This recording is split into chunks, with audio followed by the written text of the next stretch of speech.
Recording in progress.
Good morning, Masi. Can you please confirm whether we are ready to go?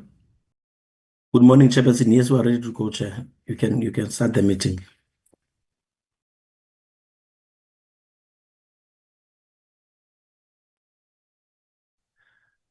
Good morning, all members of Parliament.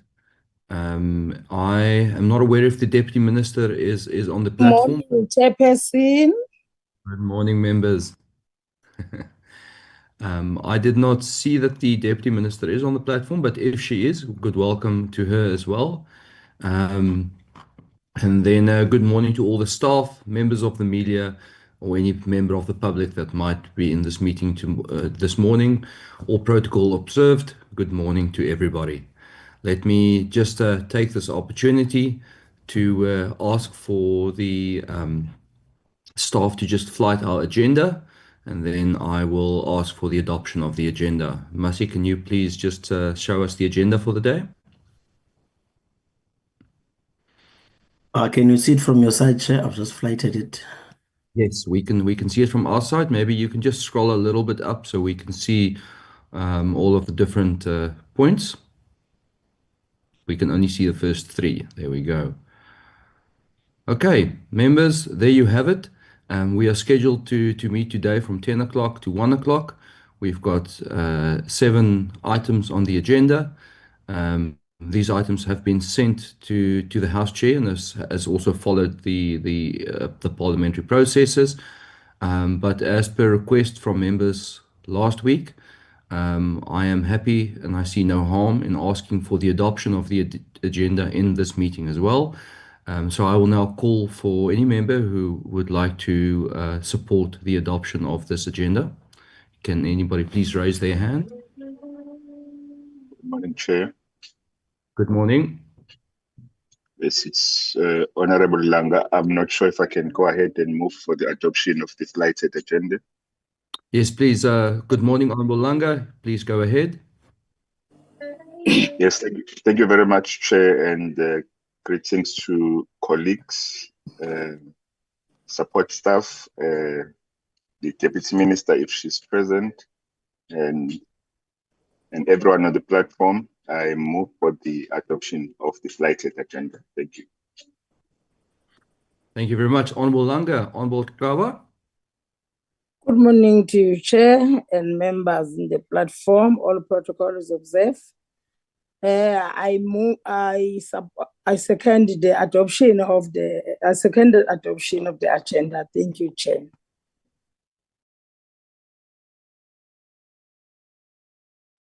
Thank you very much, members. With that, the agenda is adopted and we can move along.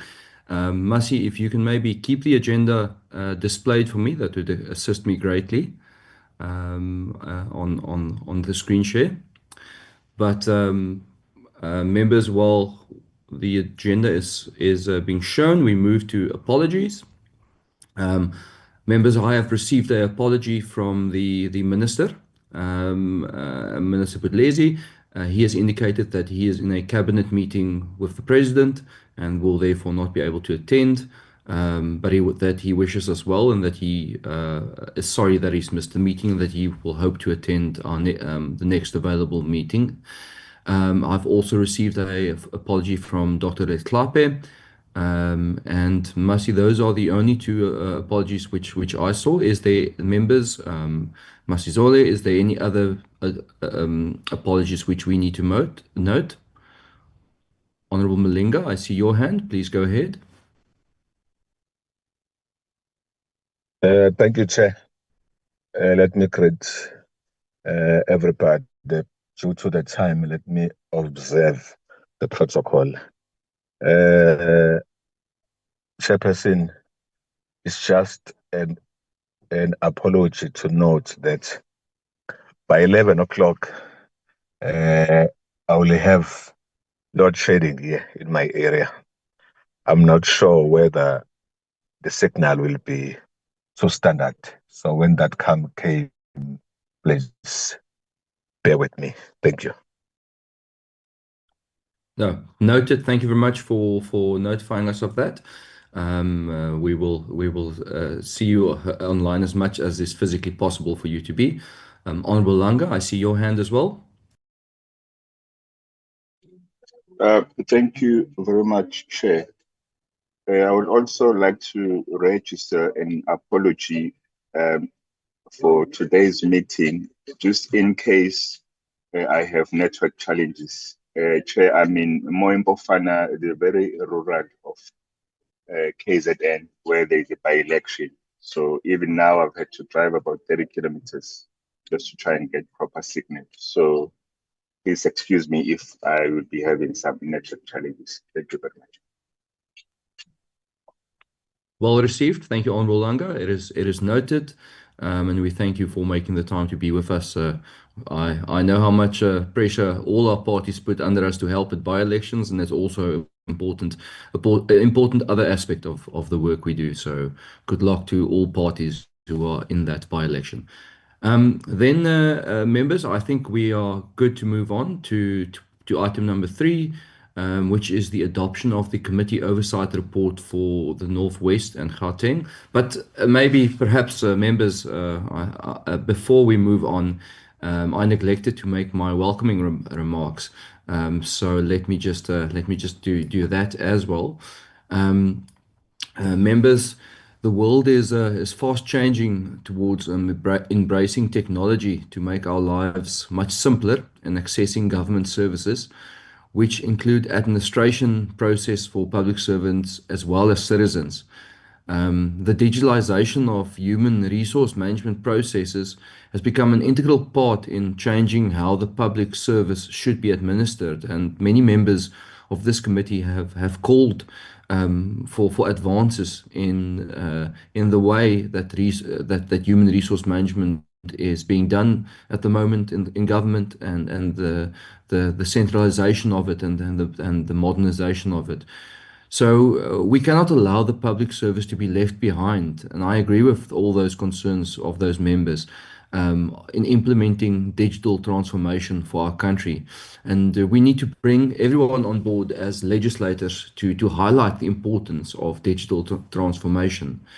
And thus, we have invited the Public Service Commission to present the report on the digitalization of human resource management processes, together with the Centre for Public Service Innovation, on their innovative solutions aimed to improve human resource management practices in the public sector. And the main aim of these two presentations, members, is to drive uniformity by harmonizing all existing human resource management digital systems in the public service.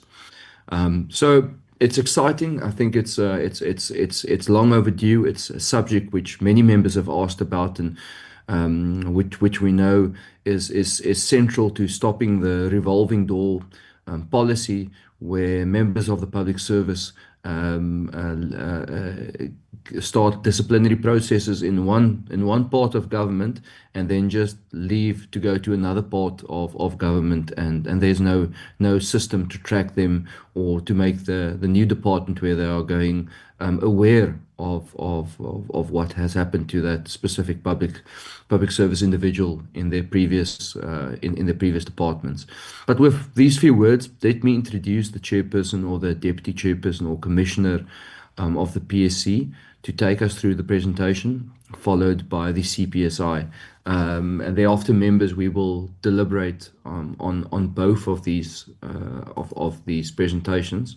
But we first need, before we get to the presentations, members, we just need to adopt the committee oversight report, which we dealt with in our previous committee, which has been circulated. And I will now hand over to Julius to please present for us for adoption. Julius, please go ahead.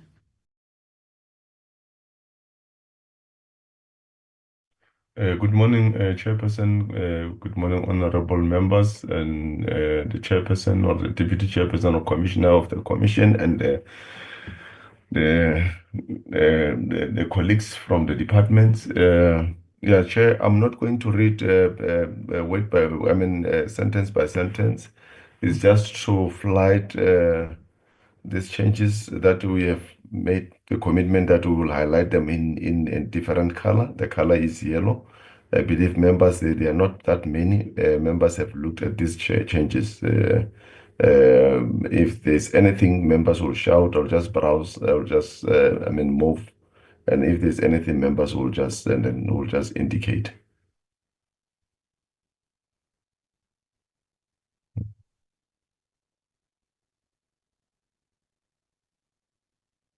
Yeah, these were inputs from Honorable Potgieter. So they are now inserted in the report. They were not that much, yeah. So this is everything that she has just sent to us. Thank you very much. I think Honorable Potgieter, if you can just maybe indicate whether you've reviewed them and if you are happy with the insertion, and if there's any other members who would like to comment on them. It has been circulated. We do take it as read, but this is your opportunity if you would like to ask for any of these additional points to be changed. Honorable Potgieter. Looks good, Chair. Thank you. Is there any other member who would like to suggest an amendment, or can we proceed to the adoption? Chair, it's Honorable Langa. Can I request that maybe Mr. Julius move the slide up a bit because I can't see the end of 6.44. Yes, Julius, just scroll a little bit up, please, as per other way, the other up. 6 point. So it's 6. 44. We'd like to see 6.45. There we go. Okay. Oh, okay. Yeah. No. Yeah. No. Okay. Yeah. No. Here, I think there's something that sorry from. I think I needed a clarity from Honorable Potgieter here on this particular. On 6.45. Yeah. Yeah. It's just a clarity. Yes. Yeah, so the statistics that they were going to give us were to do with the Section 100. So basically, it was to provide us with full statistics on that period 2014 to 2018, if that makes sense. I don't know if the wording, but I assume they will understand it because that's the way the Commissioner stated it. Okay. Okay. Okay, so it should read the Section 100 report. Yes. Okay, no, thanks, Honorable Langa and Honorable Potgieter. Chair. Go ahead. Yes, can I please maybe check through you, Chair, with Honorable Potgieter, that the timelines there, are they correct to say from 2014 to 2018 on Section 100 statistics? Yeah. Those were the dates given by the Commissioner. So it was a commitment made by him to give those statistics to the committee. And I assume that he gave those dates because that was when they were carrying out those activities. Thanks. Yeah. Okay. Sorry, Chair. I think if I may, because if we are looking at the period, I think Honorable Langa is 100% correct. Because then it should be Section 100 for that were implemented across all, or let's say across all 9 provinces. Because then the one for Northwest is just recent, and I believe there was one for Limpopo, and I forgot whether Eastern Cape was also somehow in the previous years part of the Section 100 at some point. So the statistics I think that the Commission were talking about was not specifically about only one province. So I think we can just change it to 2014 to 2018 in the public service. Okay. Yeah, rather than Northwest. Please go ahead. Yeah, I don't know if that's particularly correct because the Commissioner was speaking on his report on the Northwest Province. I'm not quite sure why he would be speaking about all 9 provinces in giving that commitment. It doesn't seem right to me. But then, oh, sorry, maybe Chair, if I can come in. Yes, please. I think, Chair, then we should also consider, as in when was Section 100 applied in the Northwest Province, because it's definitely not from 2014 to 2018. I think, which is what Mr. Julius was trying to explain. So that, because then the question becomes somehow irrelevant because of the timelines that are stated there. Yeah. If I understand correctly, Chair, the PSC commissioner was going to give us the statistics of the Northwest Province from 2014 to 2018, which would have led up to the Section 100. How you would word that, because obviously there were statistics that were available. I mean, for example, at the time I brought up the fact that they had spent, I think it was a ridiculous amount on salaries that couldn't, equate to the amount of employees they had. So out of a 26 billion rand budget, they paid 19 billion rand to salaries. So the commissioner committed to providing us with statistics that in the Northwest Province from 2014 to 2018, and I would assume then that it would be leading up to why the Section 100 was implemented. Then maybe the wording of the question maybe should be somehow. Chair, can I come in? I don't see the place to raise my hand. Hey, you are most welcome, member. Please, if you want to add. Good morning, Chair, honorable members, and all members in attendance of the committee. Chair, in my view, what we would want to know beyond the statistics is the handover report, which I believe that is very key, and the handover report, which was done by the intervention team. I think, therefore, what is required for us is to look for that handover report. But if we want the statistics, we could say when we are phrasing it, during the time of the intervention, if we are not very sure of the time frame, we don't indicate the time frame. We must mislead, because I might not be very sure whether it started in 2014. Then we would say during the period of intervention of Section 100. Thank you, Chair. Chair, if I may clarify on this isn't something we're asking for. It's a commitment that was made by the Commissioner to provide the committee with those statistics. And it does help us interrogate the report that is already mentioned in the recommendations here. And we discussed it at the previous meeting. So the report is still to be presented to us, but those statistics will help us interrogate it on, and determine whether or not those interventions were required and why they led to certain interventions. Without that information, you're kind of just reading a report that doesn't have context. So it's not us requesting the statistics from the commissioner. He made the commitment that he would provide the committee. It was the first commitment he made when he spoke, to say that he would provide us with the full statistics within the Northwest Province from 2014 to 2018. Thanks. Okay, members, perhaps we can just amend, and Honourable Potgieter, you can come in here.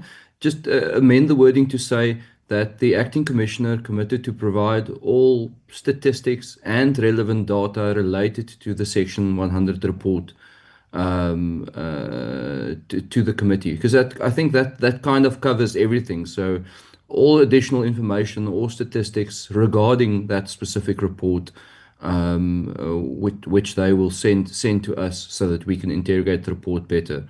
Would that satisfy members? Chair, that sounds much better. Thank you. Okay, great. I think thank you for the support. I think that covers all the bases. Chair, it'll be statistics, not interventions. Yeah, so let's just read it. Saying the acting commissioner for the PSC committed to provide full statistics on Section 100 of the Constitution and relevant data associated with the intervention. The intervention means the Section 100. Can I possibly suggest a wording? Okay. Yeah. So the acting commissioner committed to provide full statistics with reference to the Section 100 intervention. Yeah.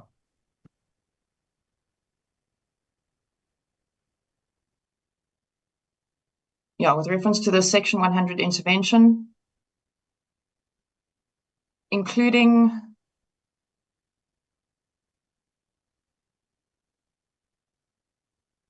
just intervention, because it's only one. And okay. Including relevant statistics.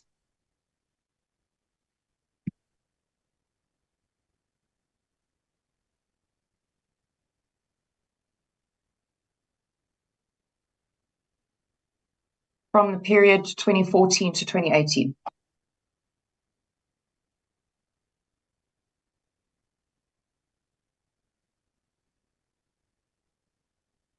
It's fine like this. Yeah. Okay. Thank you. Thank you, Chair. Okay.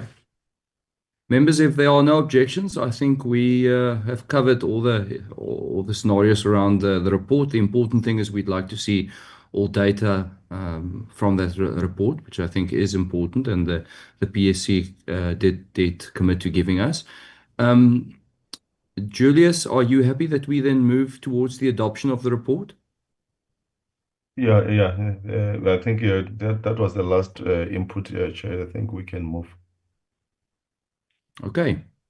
Members, if there are no objections, can I please ask for a nomination from the floor? Sorry, I heard someone's voice. Does someone want to raise something? Sorry, Chair, it's Lang. I just Okay. wanted to check if those are the only additions or amendments on the report. Julius, please confirm that these were the only additional amendment. Yeah, these are the only additional amendments. Remember, Honorable Langa, we received this from Honorable Potgieter via WhatsApp, our WhatsApp group. So we just had to insert it. But I think from all members, the ones that we have made them last week thoroughly, they are all inserted. But these are the ones that we have done them out of the meeting that emanate from the WhatsApp group that was sent by Honorable Potgieter. But everything has been covered. Okay. Honorable Langa, are you satisfied? No, thanks, Chair. Okay. I think I'm fine. I will settle for that as well. 6.45. I might not be really happy, but I will settle for that. Thank you, Chair.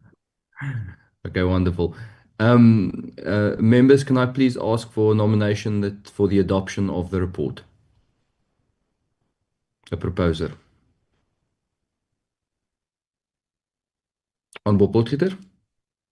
Thanks, Chair. I move to propose the adoption of the report. Thank you very much. Noted, Honorable Potgieter. Can I please have a seconder? If you can't raise your hand, you're welcome to just open your mic and say and support.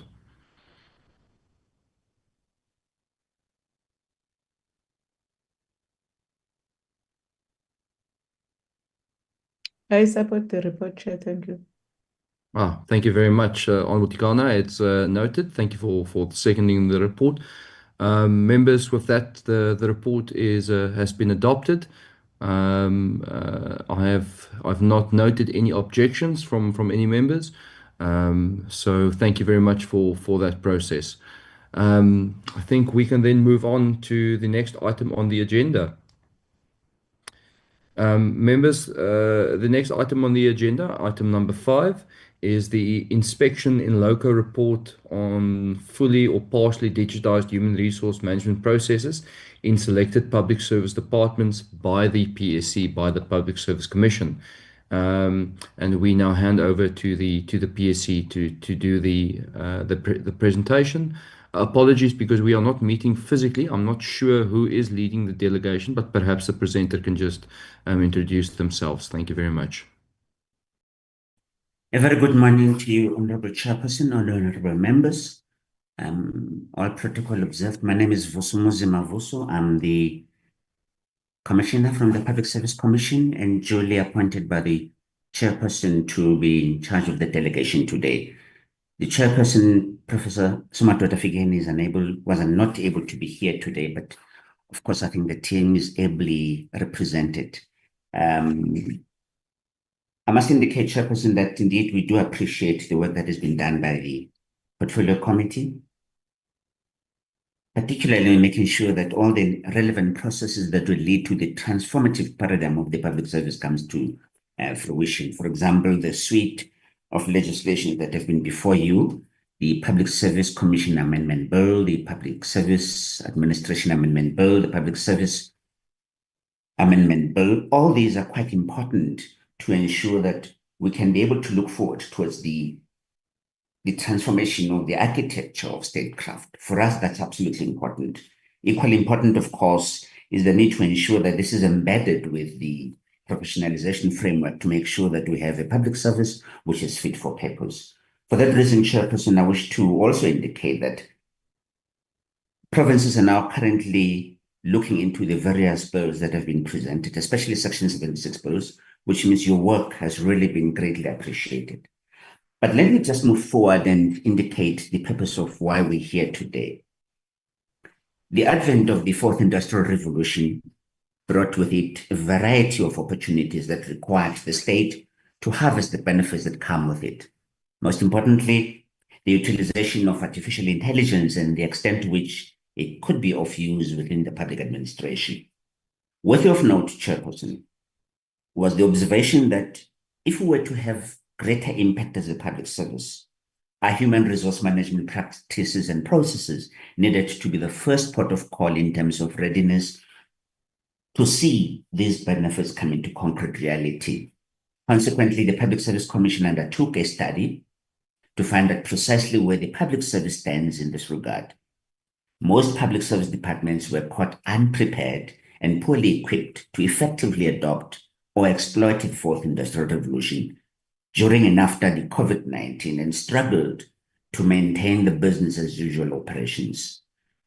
For that reason, the Public Service Commission conducted a study during 2023-24 financial year to ascertain the progress made by departments in terms of digitizing human resource management systems and upskilling employees in the public service to improve the efficiency and effectiveness of core operational processes. The report which we'll be tabling this morning will be able to give you the extent to which we have gone. Suffice to mention that 6 national departments and several departments in 5 provincial administrations were sampled, and the outcomes thereof will now be formally shared with the Portfolio Committee today. I'm accompanied by Commissioner Sil, who's from the Western Cape, the Deputy Director General of Leadership and Management Practices, Dr. Sidibe, Mr. Sfiso Ngema, who's the Acting Chief Director, Leadership and Human Resource Reviews, and our presenter for this morning, Ms. Amanda Kelengesh, who's the Director for Labor Relations and Best Practices. With your permission, Chairperson, may I hand over to Ms. Kelengesh to do the presentation. Thank you very much. Thank you, Commissioner Mavuso. Good morning to the committee and everybody that is in attendance in this meeting. I hope that I am audible enough. Good morning to the chairperson and all protocol observed. I would like the person who's helping me with moving the slide to move to the next 2 slides. Yes. The presentation outline, we will not sit in the first slide of the mandate, powers and functions, because we know that the committee is aware of what PSC is all about. We will quickly just skim through the aim, objectives, and the methodology that we took to do the study. And then we will share the findings and what the PSC is recommending and the conclusion. Can we move to the next slide, please? Thank you. The Commissioner Mavuso has already spoken to the problem statement, why this study was done.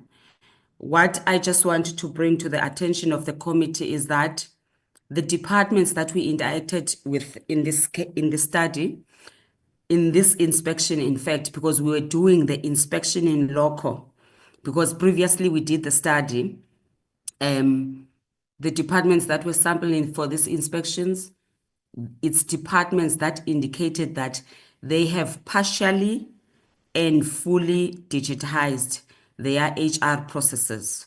So we needed to go and see these partially and fully digitized processes of HR. 90% of the sampled departments responded, and we were able to interact with them.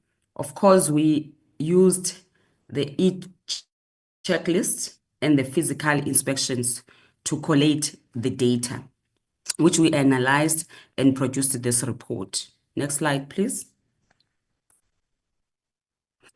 These are the departments that Commissioner Mavuso also mentioned that we sampled, the provinces and the national departments. Next slide, please.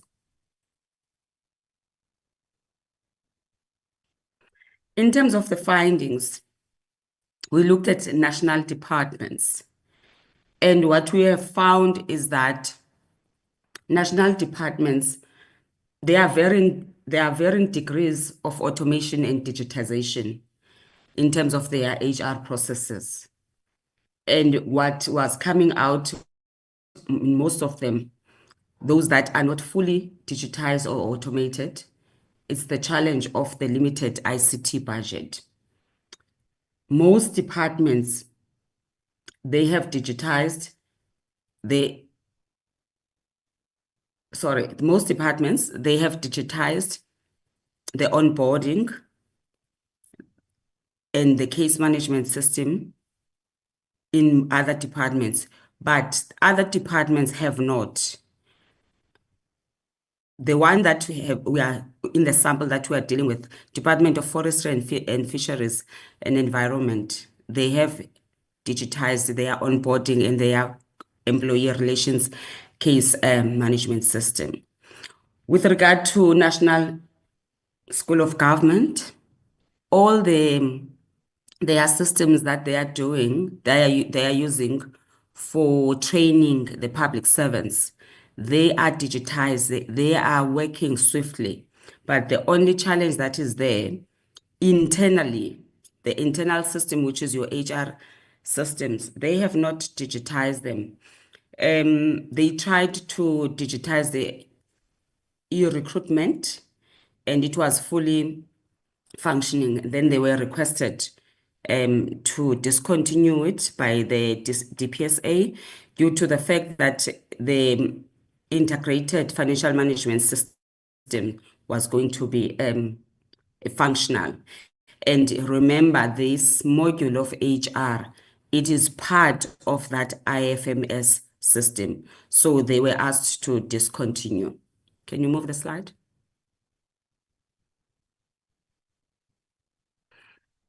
The Department of Forestry, Fisheries and Environment, in this department, they have partially digitized the recruitment, employee relations onboarding, leave management, and those processes are accessible via the cloud-based SharePoint and their EDMS, which is the electronic document management system that they have, which they have developed in-house with the assistant, they have developed in-house, which they got authority or approval from the National Treasury to do so.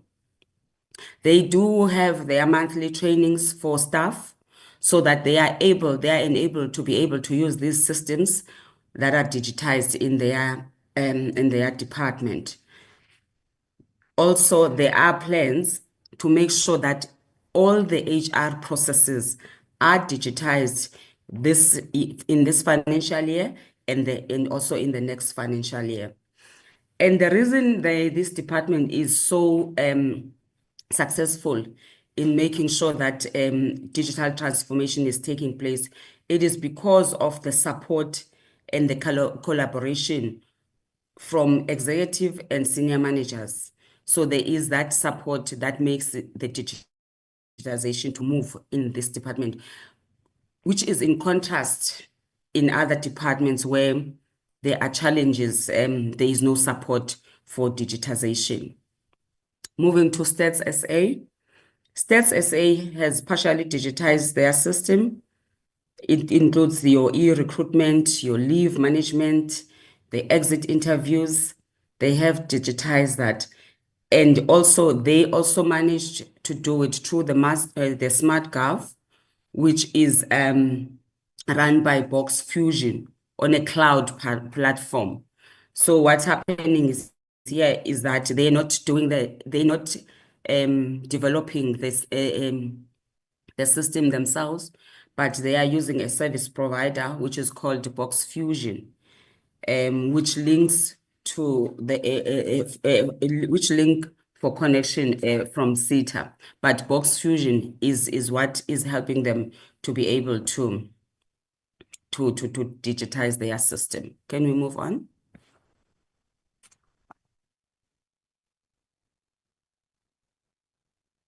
In terms of the provincial level, the 3 provinces, which is the Eastern Cape, the Limpopo, and Gauteng, they are more advanced in terms of digitization of HR processes compared to many departments nationally and many other departments in the provincial counterparts.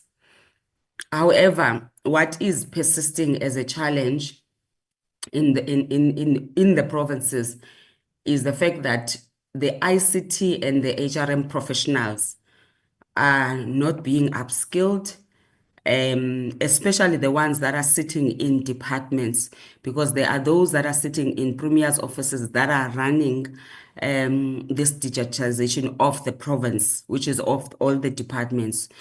Then you have the individual departments having their IT staff, which don't have the access to what those that are running the ITC in the premiers. So they need to be upskilled per department. All the departments that have their developers, their ICT people, they need to be developed to be operating in the same level as those that are in the office of the premiers.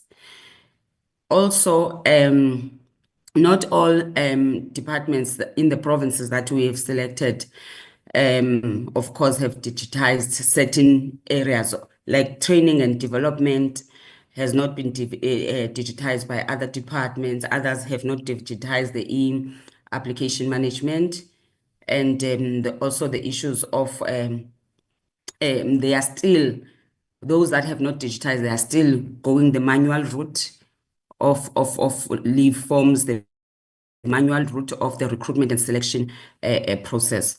But in provinces, there is a kind of agreement that is coming out that says that there is a need to adopt the cloud-based Smart Gov, which is managed by Box Fusion. In most of the provinces that we visited, we saw that the Box Fusion is helping the departments to digitize faster than SETA, or than a department try to do it itself and connect and with the help of SETA. Can we move to the next slide? In the Eastern Cape, they have successfully developed the e-recruitment, the e-leave, the e-PMTS, and that has been coordinated by the Provincial Treasury together with the Office of the Premier. Also, the e-leave can interface with the PESAL system in the Eastern Cape, because the 2 departments, which is Treasury and OTP, they have helped to be able to do that. Then the issue of PMDS in just one department, which is the Economic Affairs and Tourism. They said they will be ready by April 2025, just to finalize their EPDMS. They did have it, but they were still testing it. It was still in the testing phase, so they were going to launch it in April this year. When we look at Free State, in Free State, many departments have reverted back to the manual processes, despite the engagement of ICT professionals to inform managers to embrace the digital solution, but they have reverted to manual processes.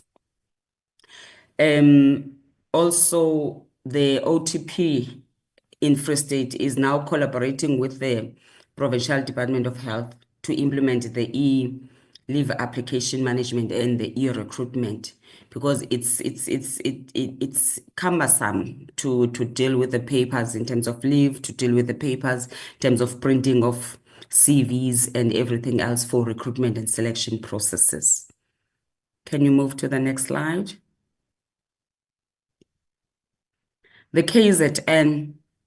In KZN, the first thing that we notice and also interacting with the KZN is that there is a problem with ICT funding, and also there is some form of lack of commitment from management to digitize. Those are the issues that they had in the KZN. Also, of course, there are processes that they have automated and partially digitized, which is your e-recruitment is automated. However, there is within that process, they do have steps that they will do manually.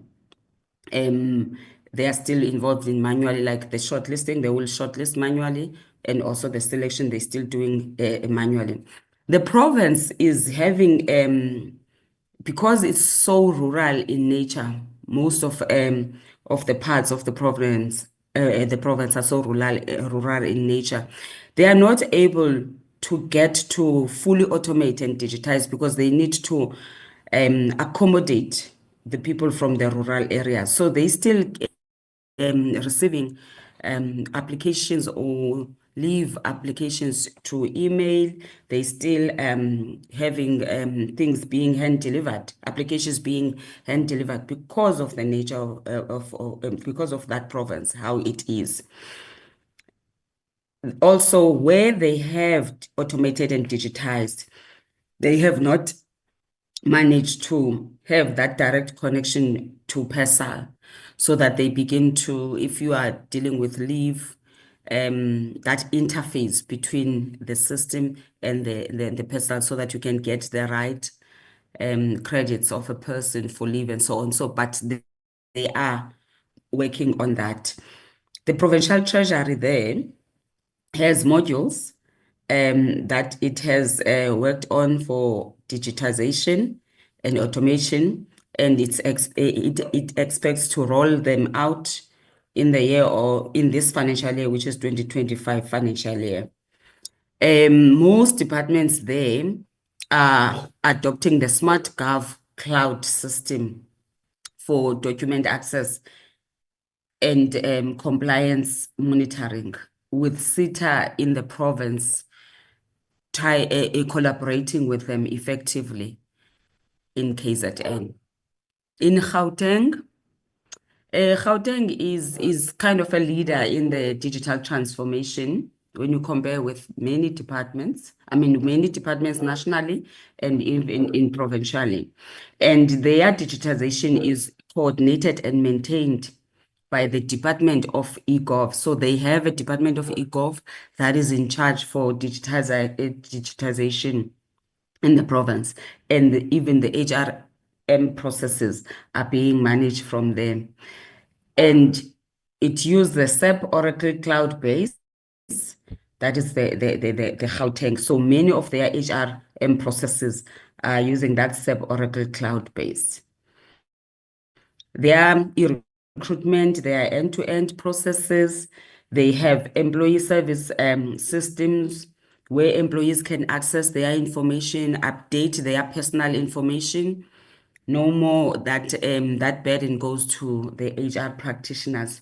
So if they are changing their beneficiaries for pension, you are able to get to the system and change your beneficiary list for your pensions and update your change of address, all those little things that were taking more time for HR people, the employees of Gauteng are able to do them. Their employee self-service, it includes your personal information, even leave application. It's there, the payslip, they are able to get the payslip, their IRP 5, they are able to get them. even some letters of HR, they are able to get them. So their ESS system is working fully, and it also interface and synchronize with the PERSAL system. The concern that they have, which they are working on it, is just to make sure that their EPDMS process system is user-friendly for everybody that is using it. At this point in time, it's too qualitative and it's tedious for quality assurance. So, but they are working with it. And this year, they said that they should be able to have dealt with the problem of those too qualitative and tedious for quality assurance. Also, they are concerned about the ICT staff that are in different departments because they are not on par as those that are sitting in the Department of eGov.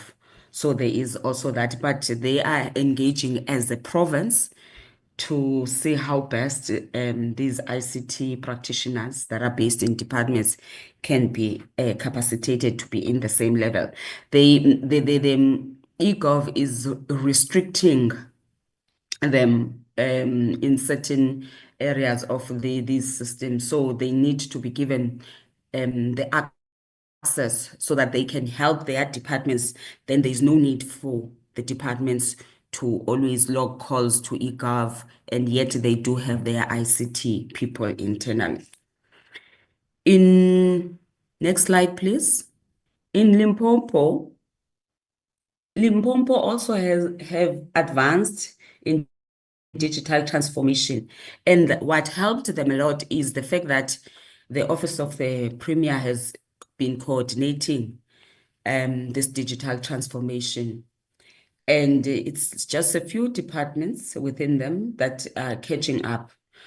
The HRM processes that are digitized, they include their e-recruitment, the e-leave, they have digitized, their payslip, the PMDS has been digitized, even those that are exiting the system, the exit management, it's being digitized.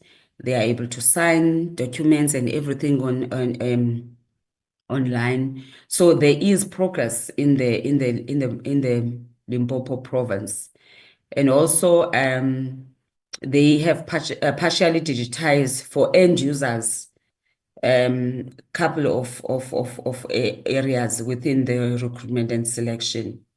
There are those departments that still need to catch up with others within the province, and they are planning to make sure that the areas that are still remain manual, which is your shortlisting in some of the departments and your appointment stages, they will digitize them so that they can also cut costs. The OTP and the Department of Cooperative Governance, Traditional Affairs, Human Settlement, they have employed ICT developers to drive the provincial digital transformation.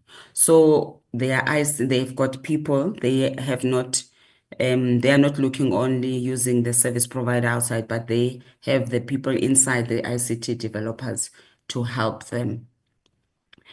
With this province, they are in the stage of finalizing the procurement of an enterprise content management system so that it can streamline the workflow processes.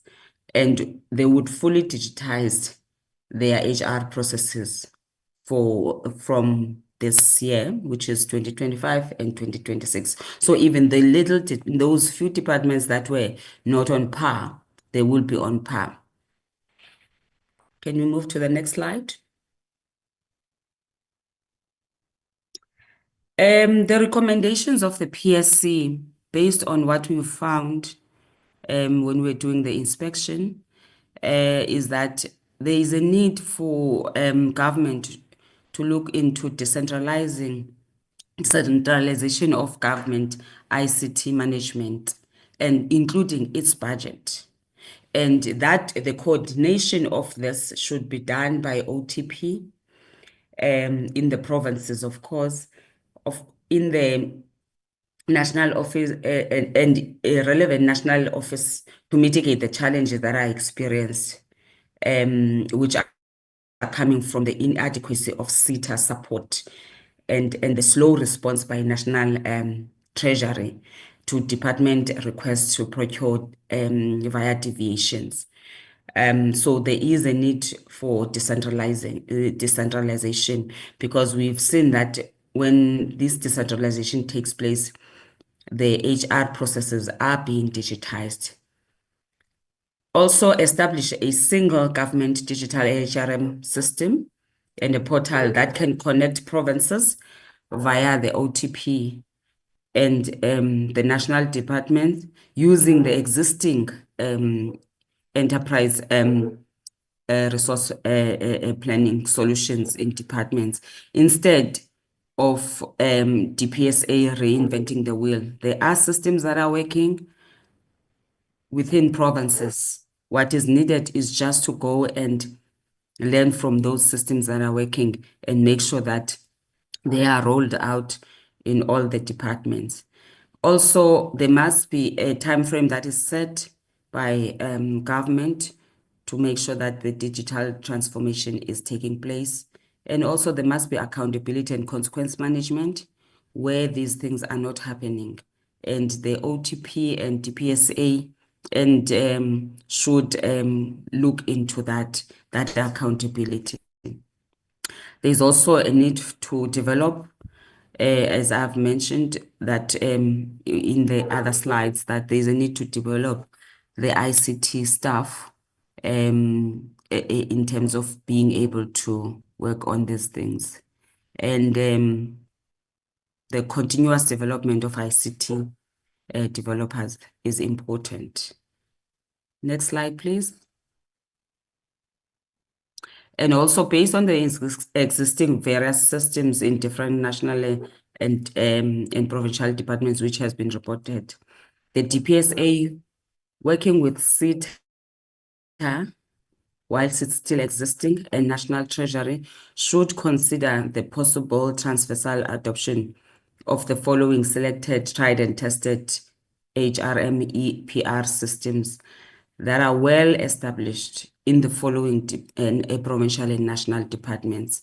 We know that Gauteng, eGov, and the Western Cape, they've got a working system in terms of e-recruitment and employee self-services. So National Treasury, DPSA, and SETA, they can go there and see how the system works and try and copy it for all the departments in government. Training needs analysis and onboarding. We've got the National Department of Forestry, Fisheries and Environment. We've also got eGov, and we also have the Western Cape OTP. Their system is working. We can copy from them and replicate it to the rest of the public service. Limpopo departments, they have PMDS and eLeave that is working, which we can also copy from them. And the Forestry Department again has, and also the Western Cape, they have a system that deals with employee relations case management system, which is working, which all departments can learn and use it. Digitally challenged employees at entry level position, like your gardeners and cleaners and your ground workers, etc.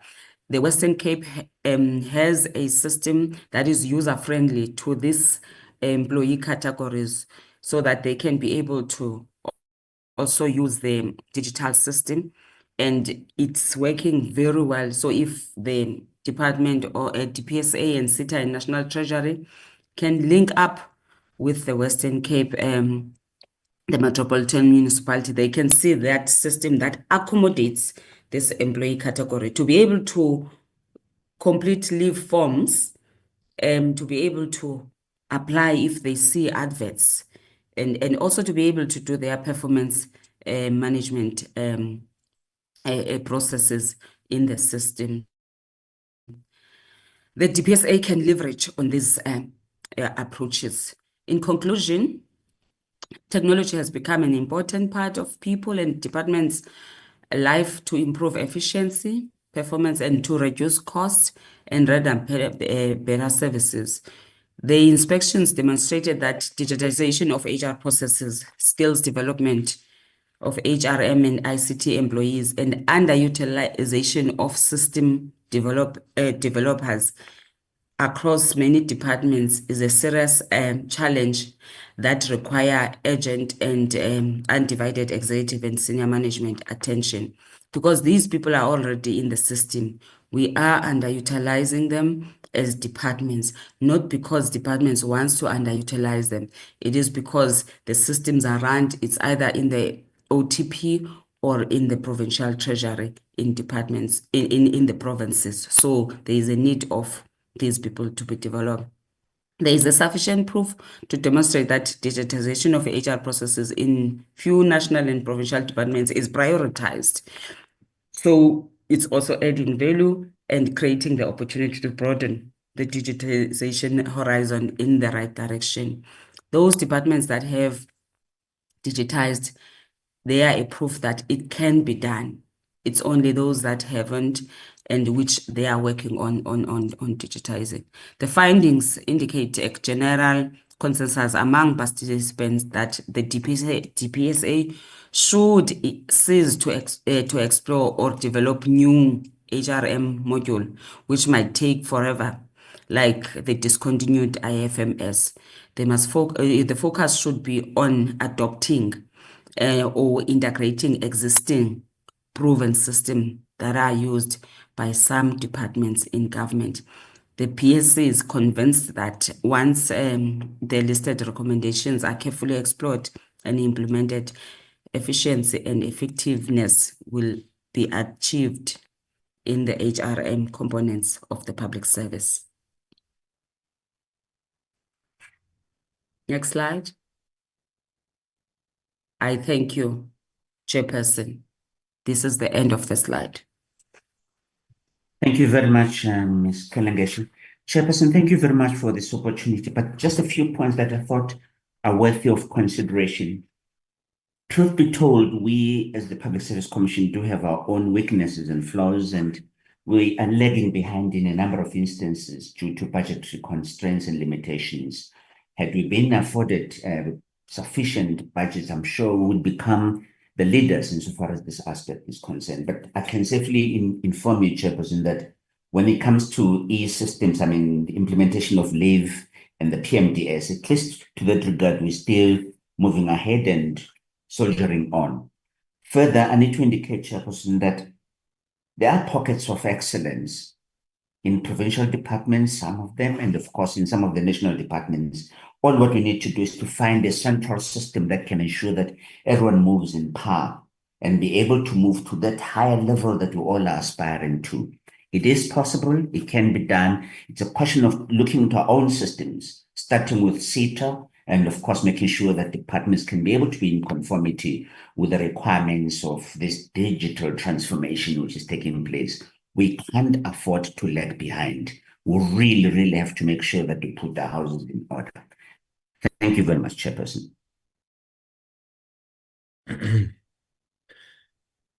Thank you very much, Commissioner, and to the PSC for that very informative presentation. I'm sure there's going to be lots of questions from members when we have the deliberations.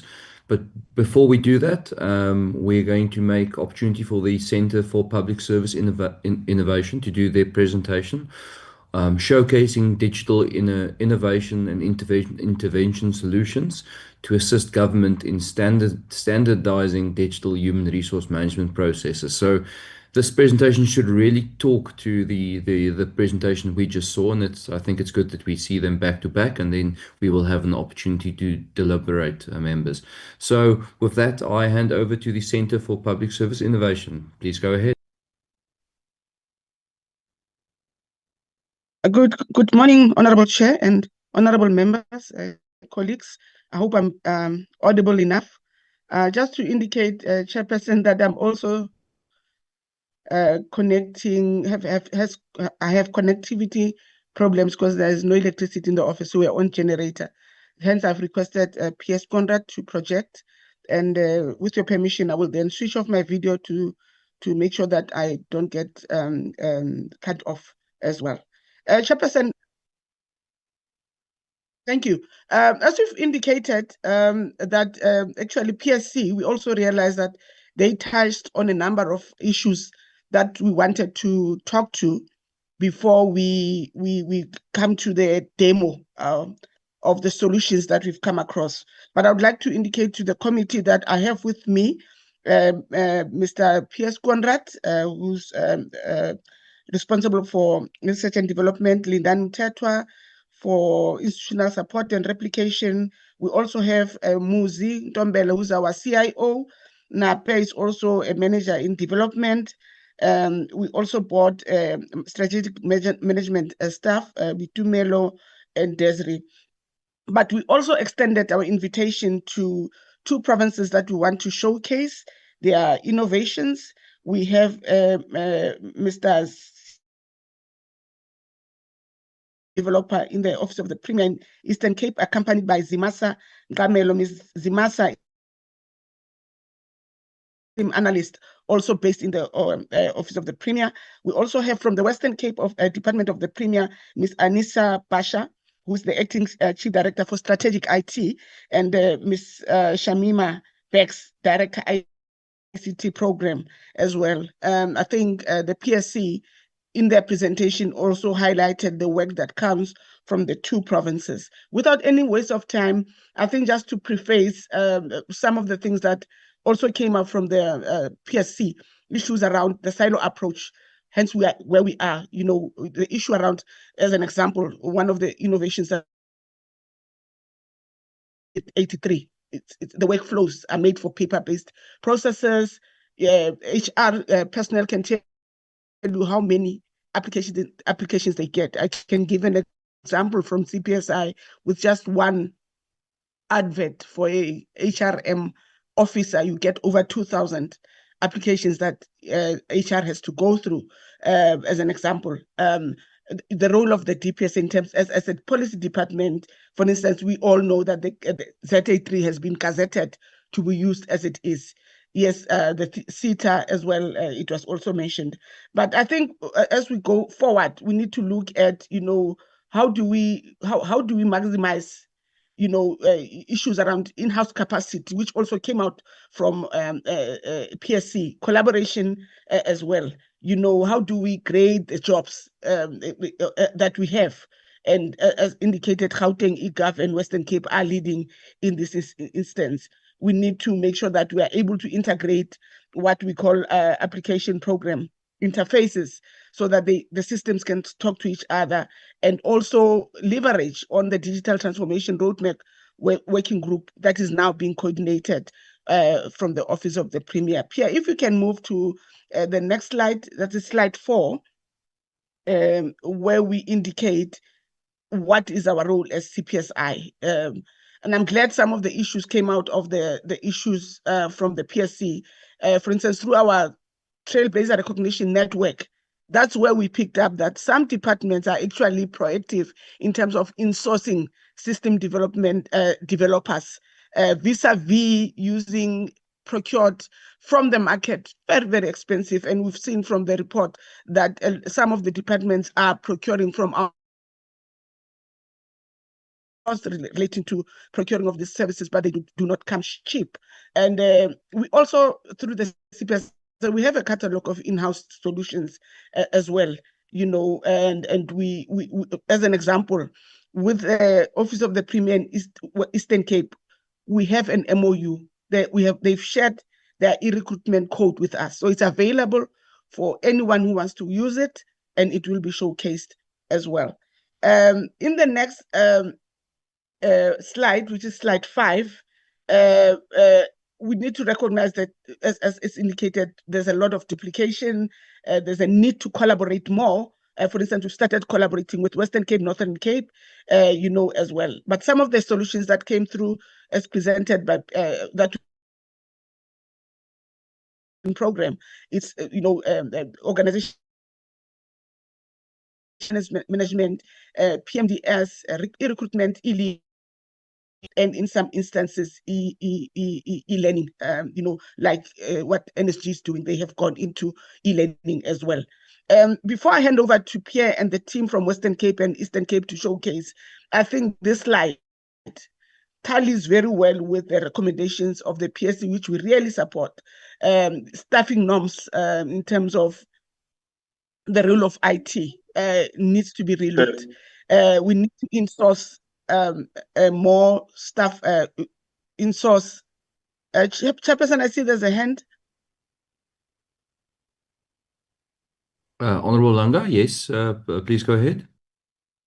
The slides are frozen. Apologies to the presenter. Sorry for interjection. Chair, I think the slide has been frozen on the first slide.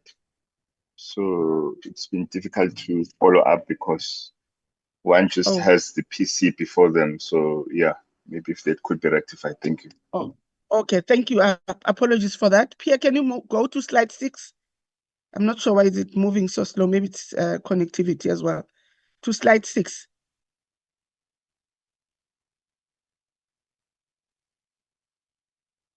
Pierre, can you come through? Thank you. Yeah, we'll just reshare, Chair. It seems that something has gone wrong. Apologies, Chairperson and members.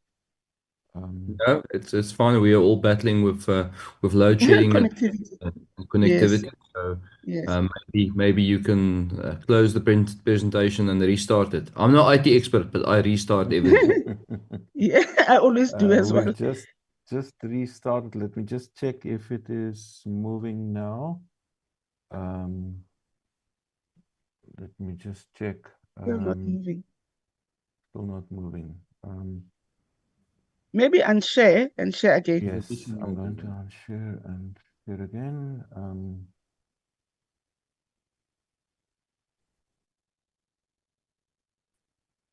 It's stuck on my side as well now. Let me just check, Chair. Let me share again. There we go. And share.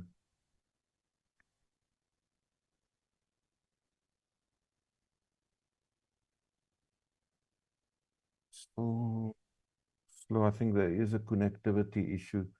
I'm just going to completely go out and then reconnect.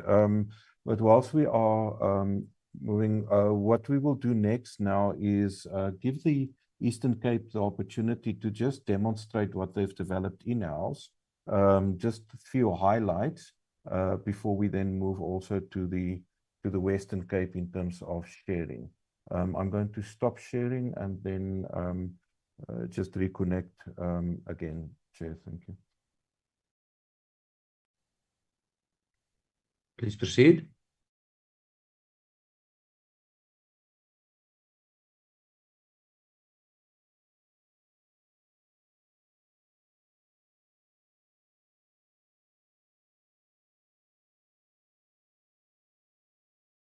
Can I just confirm if we are on the challenges slide? No, it's on e-recruitment.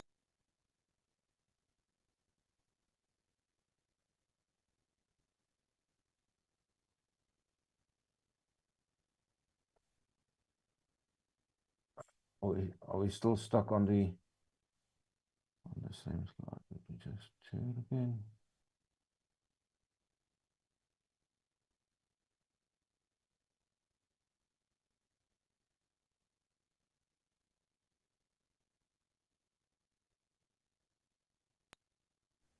You are now on Eastern Cape. Oh, thank you. That would be the, is it the challenges, the next step slide now on?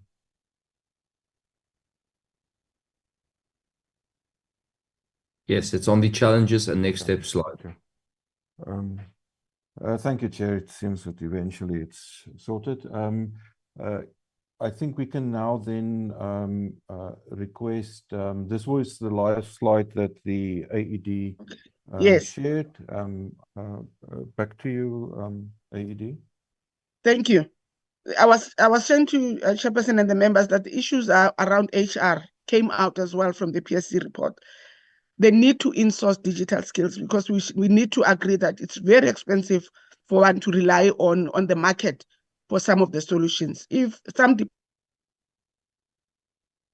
developers, we may need to reskill, the current IT support to give them more skills so that whatever is introduced as a system to support this HRM processes and other innovations is done in-house. As I said, we already have a source code for one of the solutions, and it's available for one to play around with the Eastern Cape solution, and I believe even Gauteng with their recruitment, will be able to share the source code, which is done already on Microsoft 365, that the SharePoint that we're already paying for. It's just to maximize the service that we get from that SharePoint as well. And also the issue around lifting the moratorium in terms of the National Treasury with the IFMS, and also issues around uniform approach and IT infrastructure to make sure that there's interoperability of the systems. As I said, principle of use in-house first before considering procurement. One last point that I want to highlight, Chairperson and members, is that recently PCTA published a study that they did in the public service. I'm not sure if the Chairperson and members are aware of the study. It indicates the challenges that we have, that a lot of some of the public servants are they have technophobia, so they are not engaging with technology, even if they want. Some of them, they don't even have basic skills. We don't even have enough cybersecurity specialists in the public service, so that whatever solution is introduced is robust enough and be able to deal with issues that are cybersecurity related, because the issue is that it will always be a risk. It's when it happens, it's not if it happens. It's when it happens, there's a cybersecurity breach, will the department be able to deal with the breaches as well? Number of skills that are needed as well. But without waste of time, I will hand over to Pierre with the team from Eastern Cape and later Western Cape, just to pick up a few slides, showcase what the system looks like, so that members can see how the system looks from the front, back and front office. Thank you. Pierre? Thank you, Chair. Just before the Eastern Cape team comes in, the Eastern Cape was ready to share 3 solutions with the committee, but for the sake of time, we will only focus on the e-recruitment. We have shared some comprehensive slides, but we will not go into the detail, which also then in more detail share with the committee some of the challenges that were experienced, as well as the opportunities that were identified, both for e-recruitment as well as the other systems in terms of the PMDS as well as e-leave.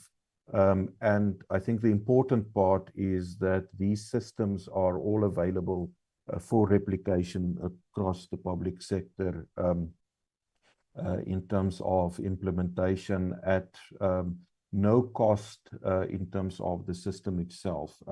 Chair, I'm going to hand over to the team from the Eastern Cape to take you through the e-recruitment system. Just very briefly, we're not going to go into all the slides, but just to tell you about the functionalities and how this can benefit the public sector as a whole. Zimasa and team, over to you. Thank you, Pierre. Good morning, Honorable Chairperson and Honorable members and the stakeholders at large. My name is Sianda Vusani. Together I'm with Ms. Mkamelo Zimasa, and we from Office of the Premier, Eastern Cape. We'll be looking into the transversal systems that we've developed in-house, specifically for the ECPG departments. If the chair can allow me to look into the slides. Maybe we can start here from the beginning.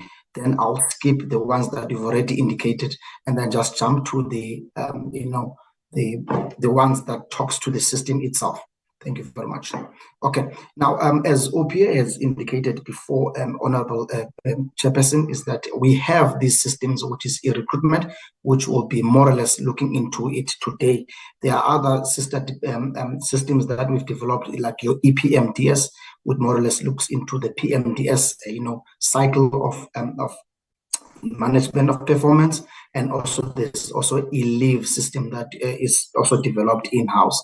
Particular interest that we'll lay today would be the e-recruitment one, which basically, as OPA has indicated, that there are challenges that come up with the manual process that we had back in the day, which more or less looking into some applications getting lost in the way, more appeals crippling the recruitment processes, and other challenges that we've seen in the past. Now, with those challenges that we have learned, there are also opportunities that come with the new system, which is e-recruitment, which basically, not limited to the ones that you see before you, but also the reduction of management of recruitment processes, improving the reporting as the reports are readily available whenever they are needed. Okay, if you can move to the next slide, Pierre. Okay, now also this is just basically the challenges and the opportunities that come with the PMDS system.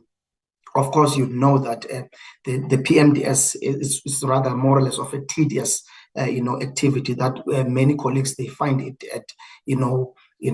lazy to do. But in any event, now that the system we have automated it with the challenges that we see before us, namely some colleagues, they capture wrongly the KPIs or gaps, also assigning wrong weights to them, making it very difficult to move.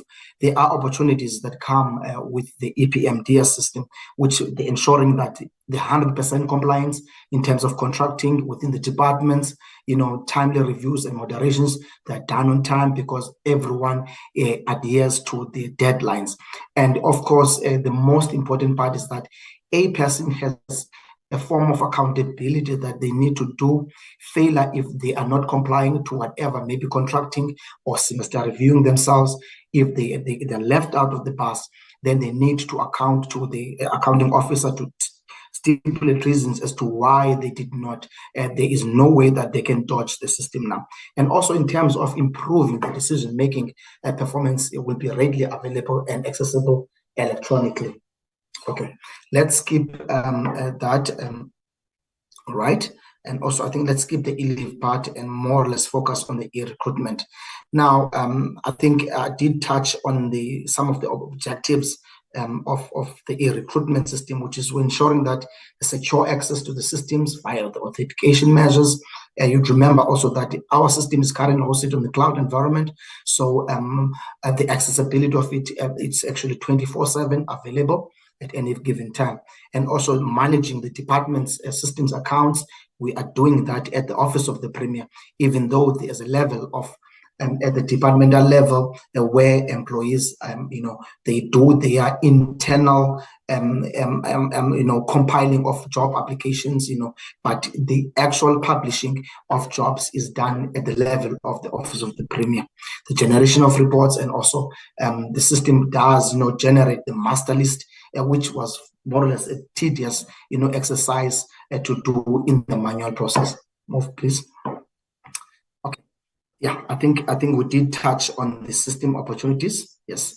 Now the e-recruitment in the Eastern Cape at large, it's being utilized by all the 13 departments that we have, ensuring, of course, that ICT and HR, the support is provided provincially, which is us. We do that support, and applicant support is provided by the OTP and the departments collaboratively.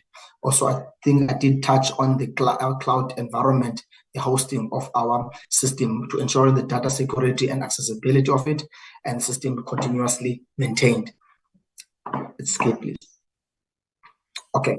This is just a snapshot of the utilization ratio of the systems, as we've indicated before, taking into account that e-recruitment, as you see, it's all greens, meaning that all the 13 departments have already roped in, or rather utilizing the system. The other systems, of course, they are limiting direction of utility in terms of the 100% utilization. Let's move forward, please, Bill. Okay, now let's get to the heart of the matter now, which is actually e-recruitment. Now we've got two modules in e-recruitment, which is the front end and the back end. What you see before you is the front end, which is most of, or rather all of the applicants externally, what they see and they needed to do within the system. As you can see, e-recruitment.ecotp.gov.za regarding the system. So we envisaged those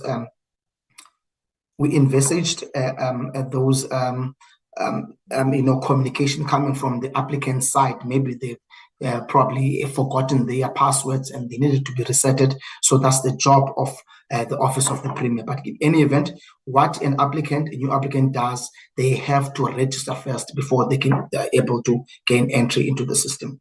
Let's move forward here. Okay, so these are the steps that are necessary for the external applicant to do, which is they need to register themselves, they need to create their own CV, they also need to upload attachments, which basically in this case would be, the academic uploads, which is their degrees, diplomas, and the last part would be to apply. Let's move forward there.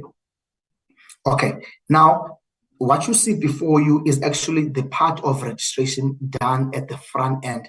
The applicants, what they do, you can see that it takes the shape of the current, Z83, taking into consideration that all of the questions that you'd see in the new Z83 will surface there, of which once an applicant populates whatever that is required, and it's also marked with asterisks, which are then required.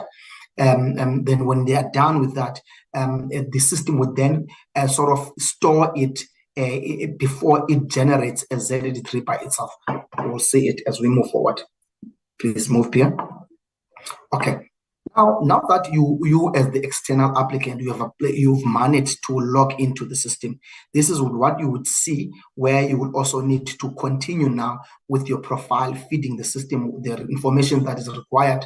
For an example, step number 1, your secondary qualifications, which is the name of your school and when did you pass that qualification, by which year. Once you're done, you add that secondary qualification, and then the system will then create that table format, putting that information that you've put it there before and populating it where it's supposed to be. Remember, these steps, step number 1 up to step number 7, is then required of you to do before you can be even eligible to apply for any post that you'd see as advertised in the system. Let's move forward here. Okay, now this is just an observation that's a tertiary qualification, where one can have more than one qualification. You can add qualification. If you've got more than one qualification, then you can add it. Then in terms of the work experience, step number 3, this is what you put your organization, where you're working, your country, try to list every country, the employment status and everything, your job title. Once you're done, you just add that work experience. As you can see, you start from the most recent all the way down to the old one. Let's move forward here. Now this becomes your language proficiency, step number 4, and just to play around with your languages, the one that you speak, read, and write according to the Z83, of course. Let's move forward. Then the 5th one will be your references or referees. You put in your references, the name, surname, the relation to you, and then lastly, the numbers. Okay, move forward, please. Now, this is actually the skills that you rate yourself according to that. You see the slider where you slide in terms of the percentage. If you know that you are much advanced in terms of Excel or any other programs there, you just slide it to the right, then it gives you the percentage. Now, in the event that there is more than the list that we have above, then you can just type in on that other text field, then you add that competency, then it gives you a pictorial view in terms of the graph of how you were rating yourself. Let's move forward. This is the part where you are uploading your qualifications now. We've packaged them according to the categories, the GETs, the FETs, and all the way up to the degrees and diplomas. So you would see the level which you belong to, navigate or rather map it where it is, then you are eligible to upload it. Once you're done, you can upload selected items, meaning it bulk uploads everything that you've mapped out. Let's move forward. Right, I think that's a repetition of that. Okay, now this lower part is just the basic question that you ask yourself, whether you have any pending criminal records. If you need to answer to those questions, I think it's just more or less to sift if there's anything that might hinder the applicant not to be employed due to the reasons that you see before there. Let's move forward here. Okay, now this becomes the edit mode of the system. Now, once everything you've populated the way you did it, you can always go back and edit it. Maybe the first referee was not right, you want to remove it, then you are at the edit mode now. You can also see the uploads, of course. Let's move forward here. Okay, now here on this stage, this is just the contact details provincially. You can see that there's one that's at the Office of the Premier, talking about the recruitment. There's also ones from transport and other departments, of course. Let's move forward here. Okay, this is the suggestion box that we normally know of, where you put your names all the way to your subject, what you want to, give feedback on. Maybe it's positive results. We've also anticipated positive results. If there's negatives, then you are allowed to air them out as well. Then you submit. All right, now these are just the adverts, the way the adverts look like in the system. So once you click that particular, a job, for example, Deputy Director of the Strategic and Risk Management, this is how it looks like in the advert.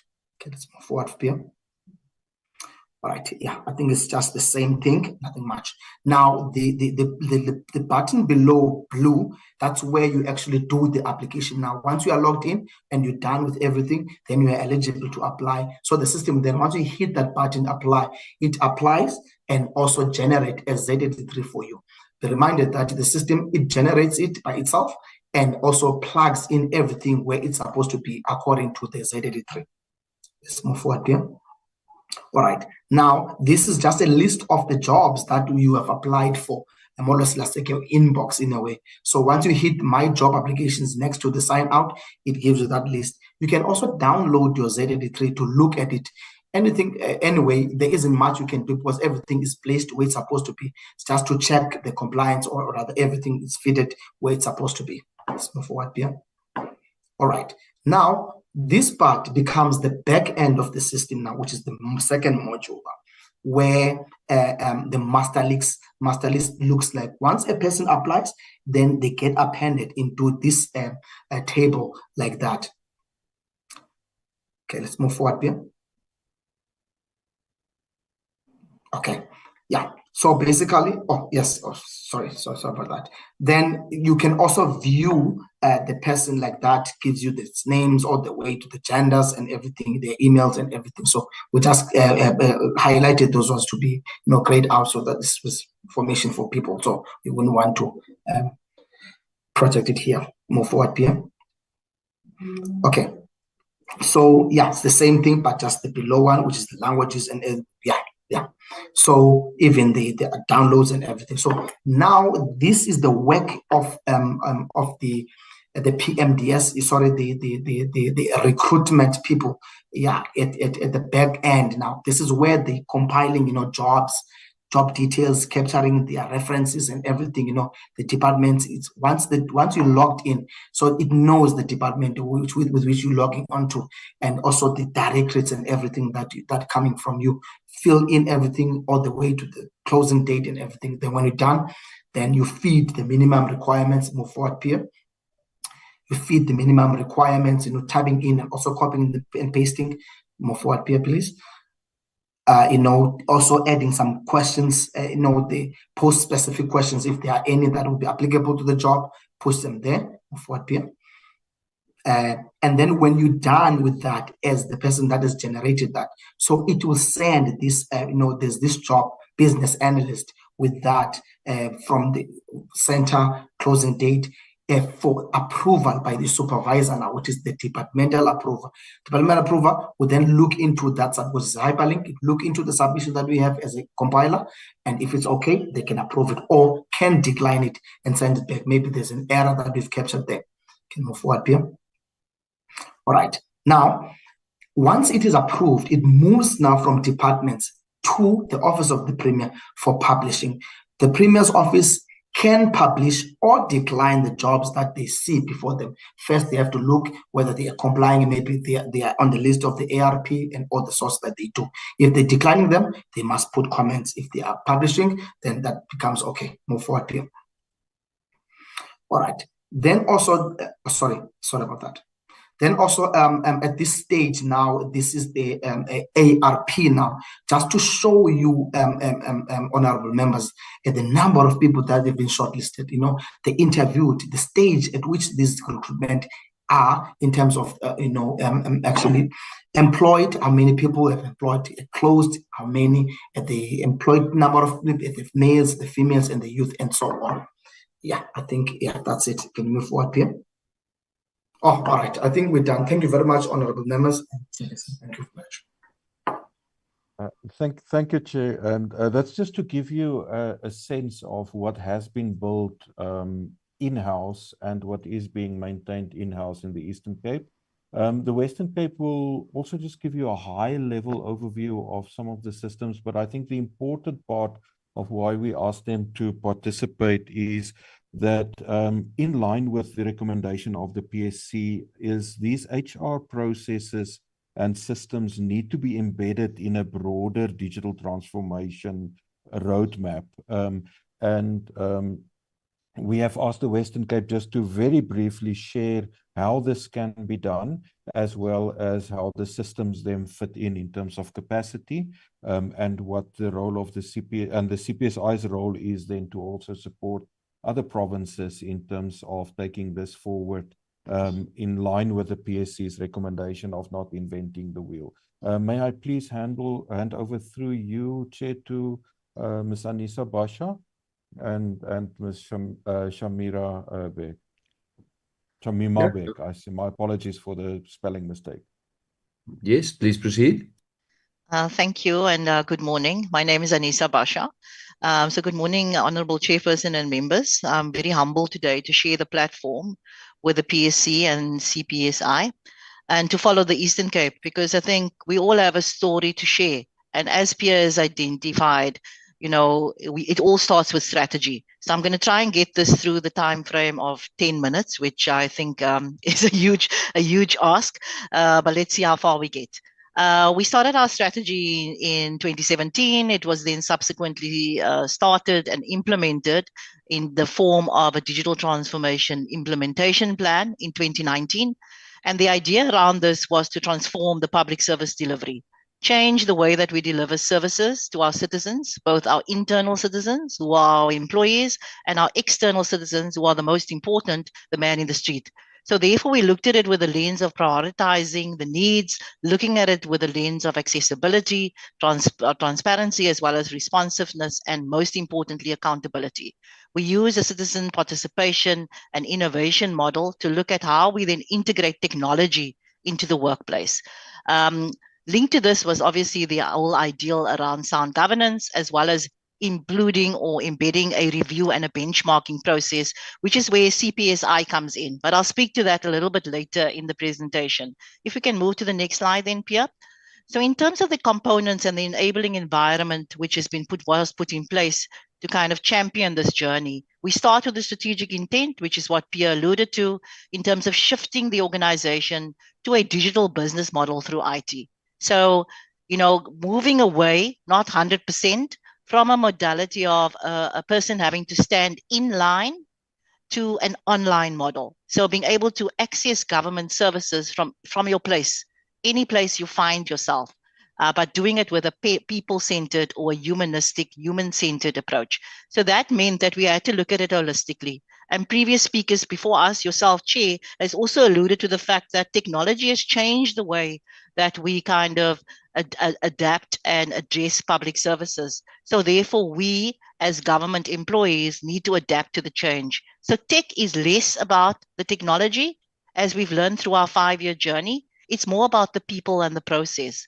Our approach was very much, and therefore we endorse the recommendation as put forward by the PSC as well as CPSI, that we need to look at this differently. You need to look at it from a perspective of centralizing the development of systems, but also with a lens, which was also mentioned by PSC before us, of a lens of upskilling. So part of the journey meant that we not only centralized development for the 13 provincial departments within one portfolio, because we've got one unit, which we call CEI, that's the branch that we work in, myself and Shamima, but it's also about upskilling. It's about strengthening not only your leadership, but also your workforce in digital skills, in cybersecurity, and in emerging tech, which changes all the time. But most importantly, it's about equipping your frontline workforce as well in terms of digital skills and services. Previous speakers before have spoken about how we do this with our lower level or entry level employees who have limited digital skills. Time doesn't allow to go into that detail, but there are ways, as the PSC has alluded to in their presentation, that the Western Cape is using different modalities to not disconnect, but rather strengthen the perceived digital divide, narrowing that digital divide. And then most importantly is change management. And there we follow the process of looking at it multi-sectorially. Now, in terms of digital platforms, cloud infrastructure, and cybersecurity, I'm going to kind of collapse them together as I provide the input in the interest of time. When COVID hit us, we all had to transition to a digital workplace overnight. We had to go from going to a place of work in a public office to your home becoming your office. Now, as the Western Cape, we were perhaps a bit more prepared for this because we already had a strategy which was leading in that direction. And that meant we had to transition all our applications to the cloud overnight so people could access and continue to work 24/7. That was definitely to our benefit. But linked to that was the aspect around cybersecurity and trust, because you went from a contained environment in an office to an office being anywhere in the world, actually. And so therefore we had to strengthen our cybersecurity measures to protect not only our data, but our systems, but also to strengthen the trust relationship between ourselves and citizens. Moving to the next slide then, Pia. Thank you. So what I'm going to do now is we're just going to show you under the umbrella of HR systems, just some of the HR systems which are available in the Western Cape. I'm not going to go through the demo of what the functionality is around it, because I think from province to province, we all have similar functionalities. The way that we deliver on it, however, is different. So as I take you through this journey of 3 applications, I'm going to speak about how we resource it. So eRecruit for educators very specifically chose that one as opposed to the eRecruit system which we have for the 13 departments, which, like the Eastern Cape, is centralized, and similar, Limpopo follows a similar model. We have the benefit of having an in-house development model in the Western Cape, which means on our establishment, on our structure, we have analyst developers who are on our permanent staff structure. So we manage that through our permanent staffing allocation, but we also have what we call managed resources. So all of the applications that we develop in the Western Cape, and we've got on our inventory something like 560 systems at the moment, and it's growing. It's all developed either in-house or via a managed resource. That means we contract with a service provider to give us access to a person who we then manage to develop our application. So our eRecruit for educators, which you see in front of you, is something which was developed entirely in-house by a senior developer and which we call an ADM, and a junior developer, and they look after and maintain this. We were very privileged to be able to get approval as a concession way back in 2012 already to kind of scale this for educators. So I'm just showing this one for educators. As I said, we also have one for public servants, where public servants across the 13 departments, like the Eastern Cape, can go and apply online. Very similar to the Eastern Cape's application. However, we recruit a service for that. So we have a service provider who helps us in terms of that. Moving to the next slide. So the next one is just around PERMIS, which is a performance management information system, again, developed in-house with an in-house development team. And there we've also got 2 developers who work on it. They come off our permanent establishment. And again, looking at the benefits of doing that is through a centralized model, you are able then to derive value. So our contracting model would mean that we do not have a dedicated resource for an application. We would share resources, and Shamima may speak to that later. We would share a resource, a permanent resource, or a contracted resource, or a managed resource across applications. That also derives much cost benefit in terms of that. Moving to the next one then quickly. This is the new kid on the block. We currently are in discussions with the development team, which Shamima leads up, in discussions with the 13 departments, because IT and HR is centralized in terms of the function in Department of the Premier. So we're currently piloting my portal application. It's taken us quite some time to get here because we had to then get the necessary permission to be able to develop this in the province because of the moratorium around HR and financial systems. Now, the pilot phase, which thankfully is finally kicking off this year, will mean that in Department of Health and Wellness, we will be able to finally be able to apply for leave online, and also then consolidate a number of the people management practices systems that we have within this department. So in the future, an employee in the Western Cape would be able to go into my portal, which is the name, and you'll see the branding there, and be able to access any of its service benefits, whether it is its pension, it's housing allowance, it's RWAPS applications, it's exit interviews, because currently there's a number of PMP, we call it PMP here in the Western Cape, we don't use HR practices which have been automated, but you find them disparate across the various departments, and the idea is to have one central hub, you log in and you access all of this. This would obviously derive lots of value. It will help us to enhance compliance and accuracy and empower employees themselves with information and cut down in terms of man hours navigating that. Moving then on, Pia, to the last one. Now, this is kind of what I call our flagship because it's something which is very personal to me. It was something which we started in 2019, around about the same time as we started the digital transformation implementation. And basically, it's a one-stop shop where we manage all our resources. So for me, it's a game changer. It allows us then to drive our resource management from a central place. As you can see, as the dashboard shows, it provides us with insight into how we are managing our resources. So we're kind of more privileged, I would like to use that word, in the Western Cape, in that we have 406 resources in the IT space, but we also provide support to 13 departments. So if you start to take that and you divide it across 13 departments and you compare it to what's happening in other provinces, it's actually not as privileged if you look at the number of man hours and the cost that is derived or saved through this. Now, this year alone, we currently have 266 departmental activities which have come from the 13 departments in the various areas of IT. That would be systems development, infrastructure, as well as governance. Now, 60% of those activities are in the systems development space. And those would be your new enhancements, new systems which require development, enhanced systems, as well as maintenance and support. Because as the chair alluded at the beginning, technology adoption means that we've got to change. And IT is no longer just a nice to have. It's actually become a necessity for your day job. I just want to park here and say that we've also, as the Western Cape, started a forum, an interprovincial forum with all the other provinces, where all the CIOs, we call them CIOs, or the GITOs, get together and we share best practice of digital services. And through this forum, we were able to identify there's a lot of duplication happening across the provinces. We also use it as a place to share insights, as Pierre alluded to, and Linda before him alluded to the fact that it identifies where we can find and drive efficiencies on behalf of South Africa.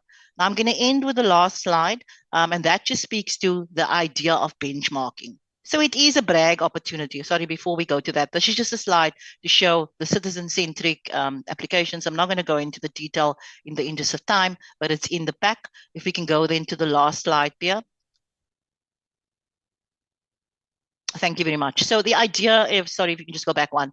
The idea of benchmarking is very important because very often as South Africans, we feel that there's a need for us to change when in fact, we are just as good as other countries out there. And this is about the importance of benchmarking, being courageous enough to put yourself out there. So we started with iPlan in 2022, where CPSI was looking for applications for the innovation awards, which they do every year. And we thought, okay, let's give it a chance. Let's see if this can stand up to muster. And basically, we were then given the ministerial award for iPlan in 2022, and we grew from there. We then became even more courageous in 2023. We went to CPSI and we submitted citizen-centric digital transformation as a project, and we were awarded for that innovation as well. But the crux of it lies in the last award, and us then being forthright enough to go to the United Nations and say, in South Africa, in the Western Cape, we are championing digital transformation differently, and this is how we are doing. And we were very, very pleased, and Pierre joined us at the event in South Korea last year when we were nominated as one of the winners on behalf of South Africa to accept an award out of 700 or 500 applications from, I think, 73 countries, in the category of excellence in public service. So I think to reinforce the recommendation that has been made by the PSC as well as CPSI, as South Africa, we need to look at it with a lens of, centralizing our support. Look at the idea of, recognizing that there's a lot happening within the IT space. Looking at the new thinking, looking at new opportunities, looking at development with a different lens and with a different format, because we can make a difference as South Africans. Thank you very much, Pierre. I hand back to you. Thank you, Chair. Maybe just before I hand back to the AED, just in conclusion, what excites us the most is that the provinces already agreed to pool resources, to share code, and they are ready to implement a number of the solutions that the PSC has recommended. But importantly, they've demonstrated that we don't necessarily need expensive ERP systems anymore, but that there is in-house capacity across the provinces to support the development of a sort of a bottom-up approach to HRM that will literally save government millions of rands in terms of the implementation. Thank you, Chair. I think that's the overview that we wanted to give. I don't know if there's any concluding remarks from the Executive Director. Thank you, through you, Chair. Thank you, Pierre, and thanks to Mr. Vusani and Ms. Basha for coming to present with us on the solutions. I think a lot has been said, Chair. I have a bigger team here. If there are any comments from the Chair and members, we thank you for the opportunity to present some of our work. Thank you. Thank you very much to the CPSI team and all the presenters from the various provinces. Inspirational stuff. I think it's amazing to see that within departments and within different provinces, there's this type of innovation where it is showcased that different departments can actually innovate and create their own solutions. Members, we now have an opportunity for deliberations. Any questions you want to pose to any of the presenters, or any comments you just would like to make. I'm going to open the floor. I already see 3 hands. Honorable Ndamase, Honorable Potgieter, Honorable Langa, Honorable Kaba, and Honorable Chelishe. We will proceed in that order. I will call the name of every member as it has been raised on the platform, and then afterwards, if there are any other members who cannot use the raise hand function, I will also create an opportunity at the end for them. With that, Honorable Ndamase, you were first off the mark. You are welcome to make the opening remarks. Thank you. Chair, even myself, I raise my hand. I'm not sure whether you can see it. Yes, Honorable Pawani, we see your hand. You are in the queue. I acknowledge. You will also have an opportunity.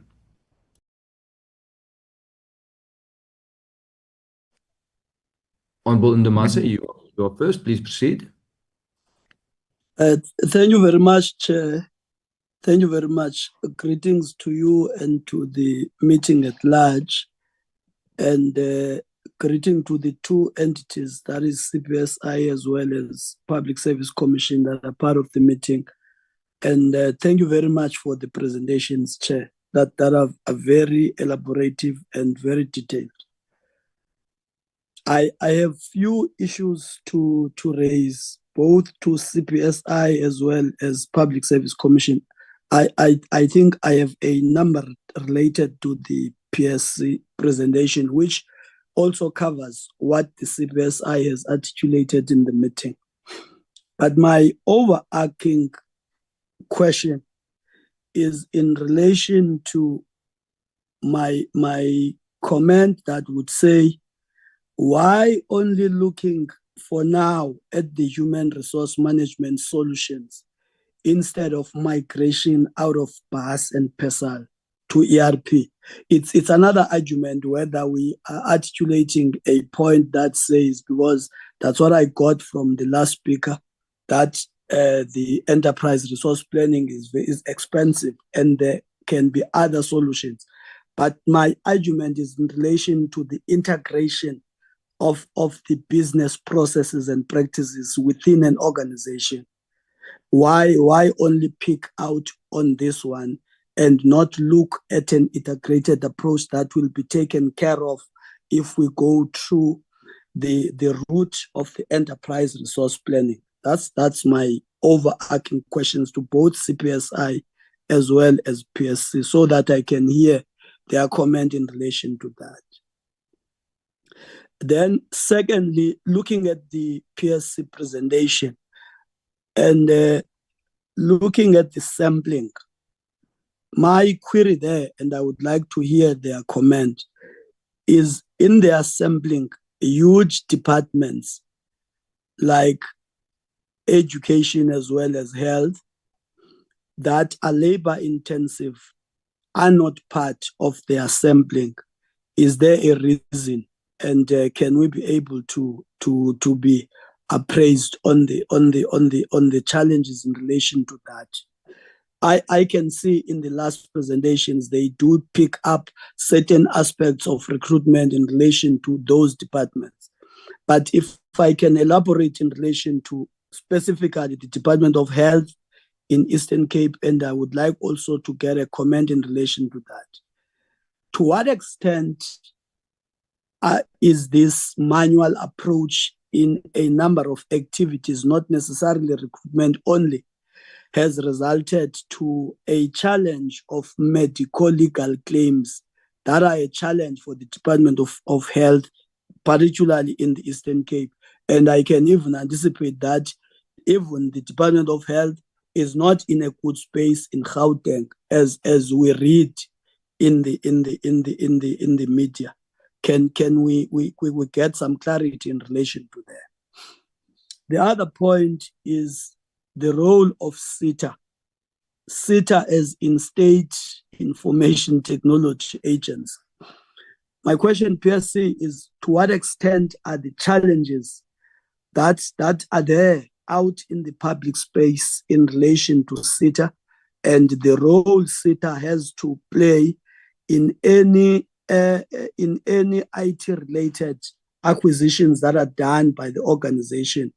To what extent is the challenges of SITA have a negative impact on what we are trying to do, or what we SETA into what PSC as well as CPSI is trying to do in the digitization process. And can you also comment on the role of Treasury? I don't know whether perhaps the challenge is with the PFMA or what, because if you look at the legislative arm, put aside the executive arm, they are far ahead in terms of ERP, and look at the processes and the solutions of the national parliament as we speak. They are far ahead.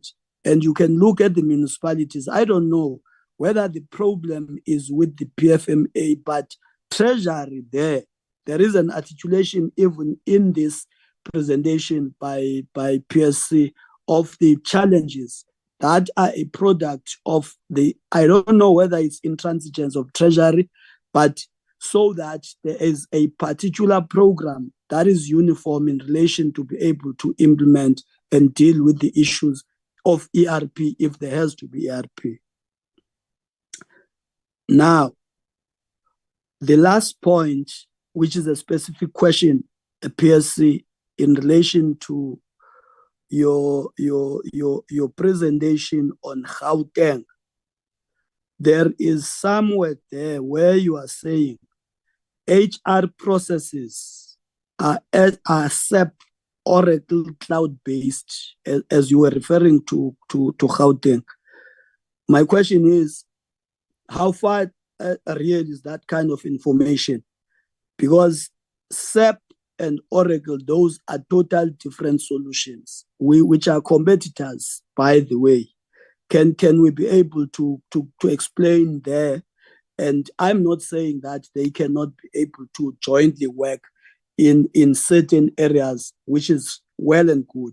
But of course, there is also another dark cloud in relation to SAP, where in the Zondo Commission, SAP had serious issues that they were raised in terms of what they've been, because they've been around South Africa for a very long time, both SAP and Oracle. Those are global organizations that have been around the country for a long time. And can you shed some light in relation to that solution that is SAP Oracle cloud-based for Gauteng? Thank you very much, Chair. Thank you. Thank you, Honorable Ndamase. Honorable Potgieter, please proceed. Thank you, Chair, and thanks to the presenters. With regards to the PSC presentation, I'm very glad that part of your recommendations were for a centralized HR system. It doesn't make sense to me that we operate on, all of these different kind of systems that don't speak to each other. It's the most bizarre company setup I've ever seen in my life. One thing I did notice was in your presentation, you speak to departments agreeing to use platforms. It's almost like we're giving them a choice on whether to automate or not.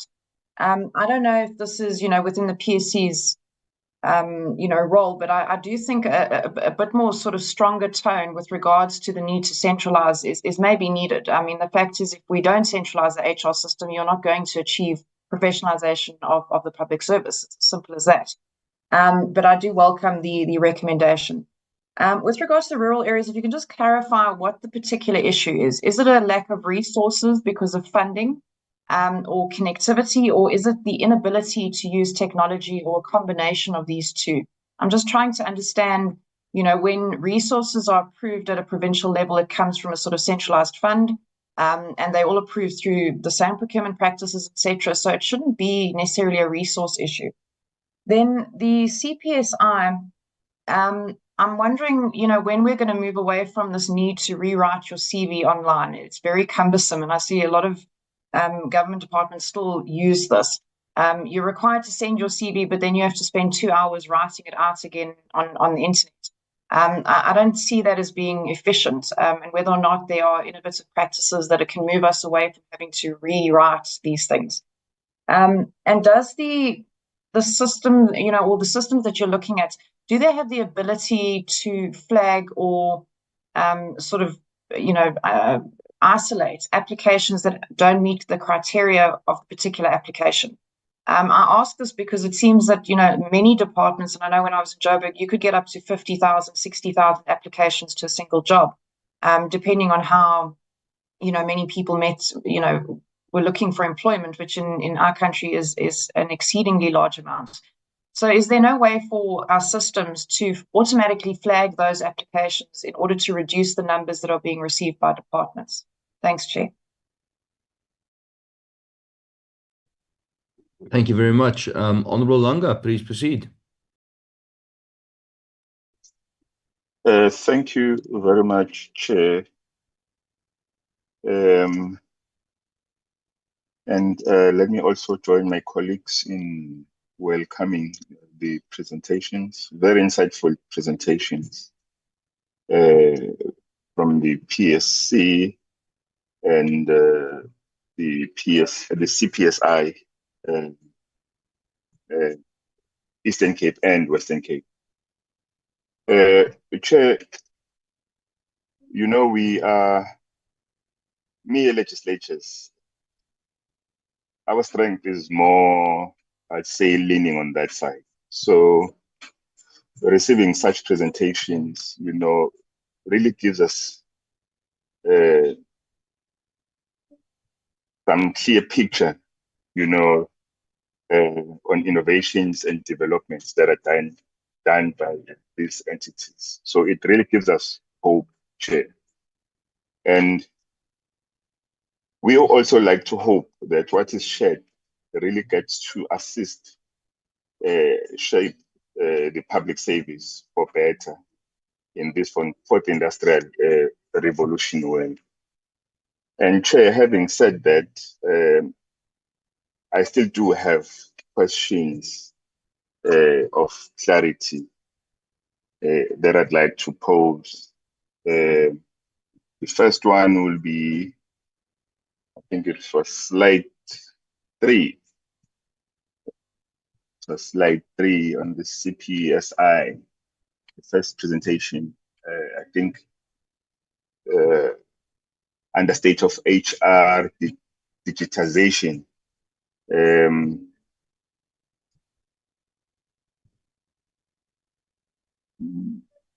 Scroll down. Having noted, Chair, bloated administration stroke program 1 caused by manual processes, how does CPSI propose to balance reform with the public service employment priorities in provinces with high unemployment rates? And still on the same slide, I think it's below point 2 on the new thinking, new opportunities.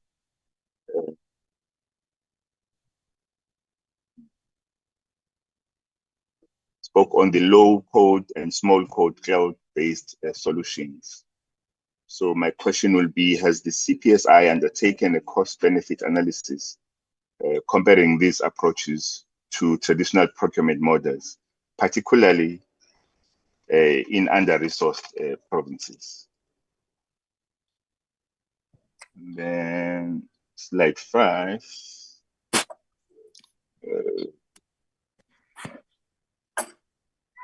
What mechanisms are in place to ensure equitable access to digital HR solutions across all provinces, especially where capacity is unequally distributed? My second question will be from the same slide. What extent is the CPSI assisting provinces in localizing and sustaining the digital solutions developed centrally, such as e-recruitment and e-leave systems?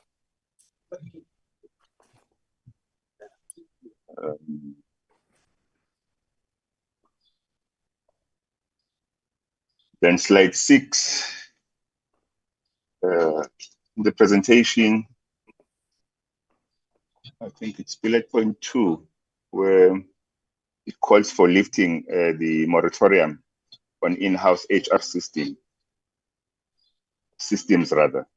What risk mitigation strategies are being considered to ensure security, interoperability, and auditability in the absence of traditional procurement controls?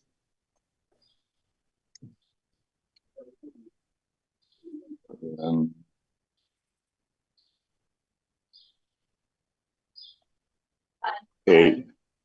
Then this one goes to CPSI still. The Western Cape emphasizes citizen consultation and feedback. What framework does CPSI have in place to promote similar citizen engagement in the digital transformation processes across all provinces? And then the next ones will be going to the presentations by colleagues from the Eastern Cape. How were the needs of the rural applicants factored into the design of the e-recruitment and e-leave systems, particularly regarding accessibility outside government networks? Second one, what performance metrics are used to evaluate the impact of the e-recruitment system on recruitment timelines and applicant experience? And the last one, some departments still outsourced, as it reflected on presentation, still outsourced HR functions. What support is being given to these departments to internalize and adopt in-house systems in line with the in-house first principle stated on the slide? I will pause there for now, Chair. Thank you very much. Thank you, Honorable Langa. Honorable Kaba, please proceed. Thank you, Honorable Chairperson. Let me welcome all the presentation. Honorable Chairperson, based on the inspection in local and commission's assessment, which system can be considered to improve human resource management practice for the entire government, despite the failed integrated financial management system by the National Treasury? Which system can the DPSA and National Treasury be recommended to consider improving HRM processes in the public service? It was mentioned that the National Schools of Government Excellence e-recruitment system discontinued due to the piloting of integrated financial management system. When was the piloting of the When was the piloting of integrated financial management system? When was the piloting of the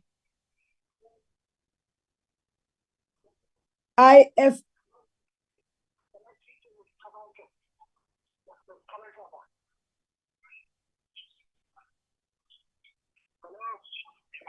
Hey, sorry, Chair. When was the piloting of the IFMS in the public service? How successful was the pilot? Is the IFMS full function in public service since it was introduced by Cabinet in 2025?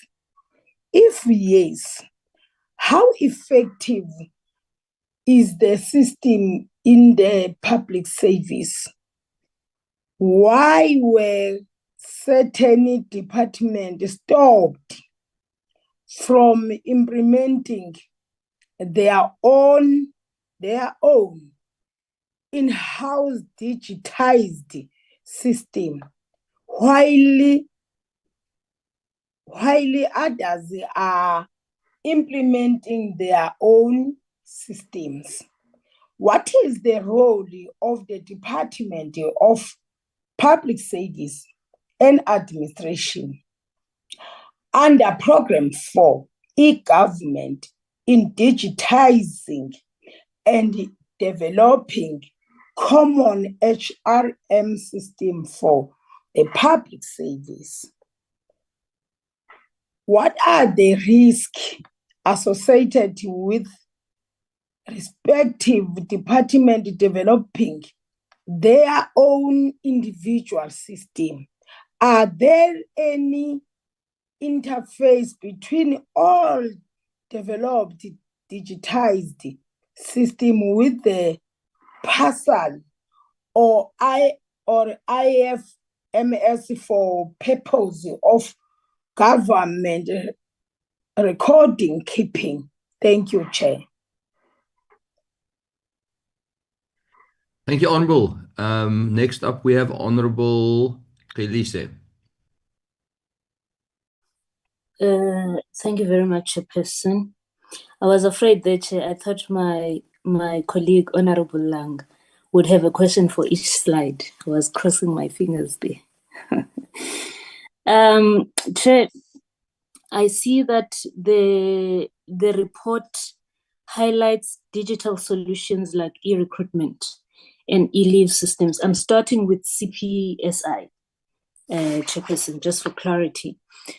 So I'm saying, Chair, I see that the report highlights digital solutions like e-recruitment and e-leave system, but I want to know how government will ensure that applicants from rural areas who lack these internet access or digital literacy are not excluded. For example, in the Eastern Cape, in their systems, the e-recruitment system, it requires the uploading of certified documents online. But we all know that rural areas have no reliable internet system network.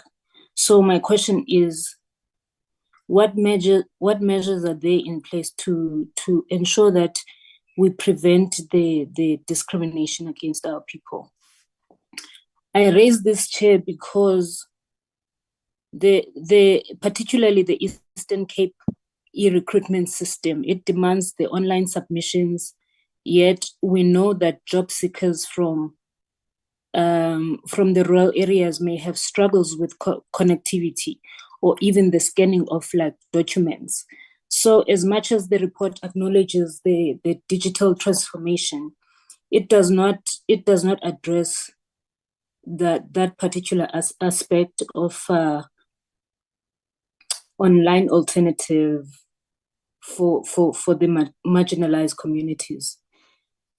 Another one, Chairperson, the report, I see that the report promotes the low-cost cloud solutions, but it doesn't mention, I don't see it mentioning these partnerships with,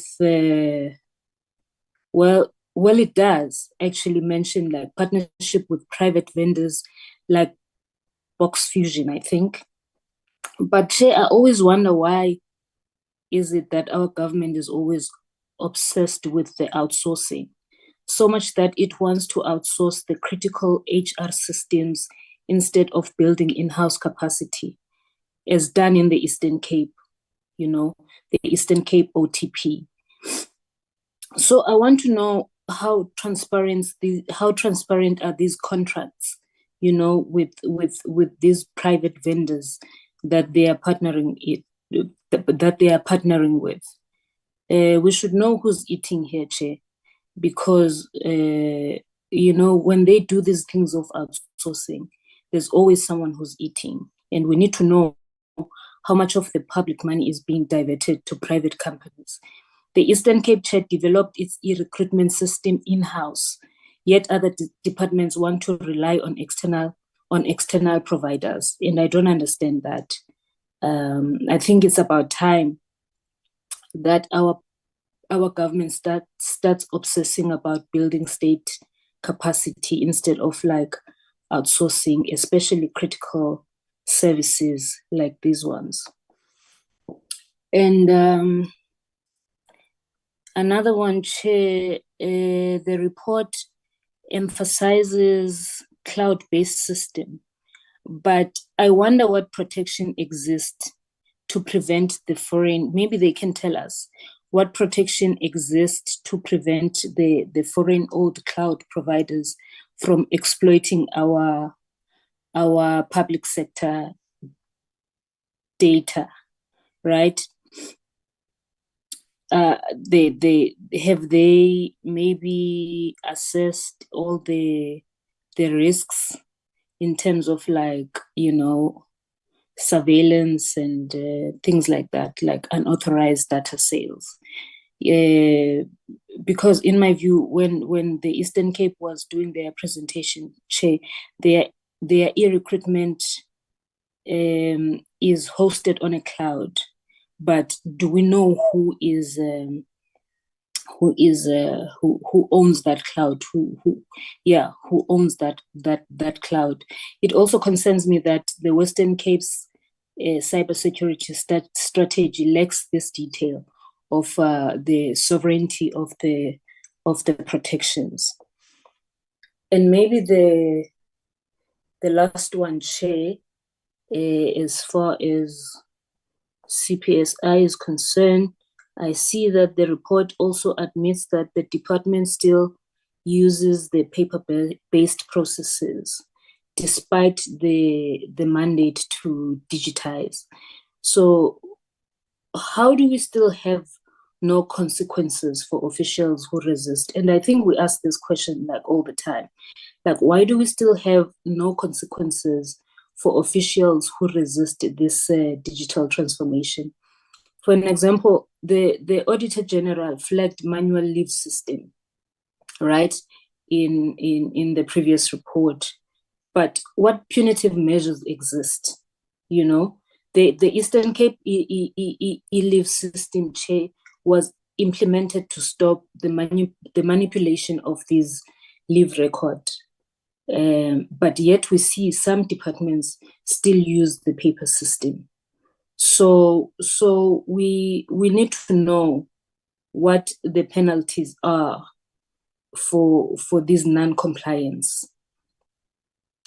And in the Western Cape, Chair, they boast about the advanced digital services, while we've got provinces like KwaZulu-Natal who are lagging behind. I want to know, how does our government justify this inequality?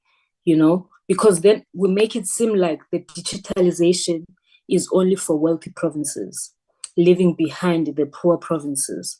Because the Western Cape Citizen Portal, right? The Western Cape has this Citizen Portal, which offers the SME funding and e-procurement. But we've got rural provinces who lack the similar infrastructure. And we must then be told what measures are in place to ensure that there's inequality. And then we don't have, like, the provinces that are regarded as wealthy leaving the other provinces, like KZN, because KZN is still struggling with manual shortlisting, while maybe we see in the Eastern Cape that e-recruitment, that it is functional, but we still have other provinces who are lagging behind. And maybe a quick one, Chair, because I don't want to lose my shuttle. I'm going to the house. So moving to the PSC report, Chairperson, the report highlights the diversion of limited ICT budget for non-ICT purposes, and they say this is by top management. I would ask if the minister was here, but he's not here. I don't know if the deputy minister is here to provide us with the concrete examples of how these funds were misused and what consequences have been imposed on the people responsible. Because, Chair, I always wonder why departments like National Treasury is failing to prioritize digitization, but they can waste resources on non-essential expenditures. So if the minister or the deputy minister was here, I would have them maybe clarify that with us. Another thing, Chair, the report shows that Gauteng and Limpopo are ahead as far as digitization is concerned, while rural areas like the Eastern Cape and KwaZulu-Natal lag due to funding restrictions, right? So again, how does our government justify this inequality? Like, it doesn't make sense that it seems to be acceptable that there's inequality, yes, even when it comes to government projects. How does our government justify this inequality? And what are the steps which I would want them to be urgent, like taken to ensure that there's equitable access to digital infrastructure, Chairperson? Maybe for an example, we could have like a centralized funding to uplift these rural departments. Chair, maybe the last one is that the report recommends the consequence management for officials who resist this digitization. And I think we've always raised it in this committee since we started this administrations, but we still don't have names or disciplinary actions that are mentioned. We talk about it, but we still don't have names. And we know that there is a resistance, right? So perhaps, Chair, we can, I don't know, ask the minister when he's like somehow, I don't know, maybe through the committee, we can ask the minister to confirm how many accounting officers that have been held accountable and why there is no transparency as far as this is concerned, Chairperson. And maybe the last one, Chair, since the beginning of this administration, we have heard about CETA and how it has been, in fact, in our committee, it has been repeatedly cited as a major obstacle to what we want to achieve. Their poor support and delays have been raised with us in the committee, but we must ask for immediate interventions, and if there are any, maybe we must start having a conversation about interventions that can be made to mend the inefficiencies by CETA. And maybe we ask ourselves if government, if provincial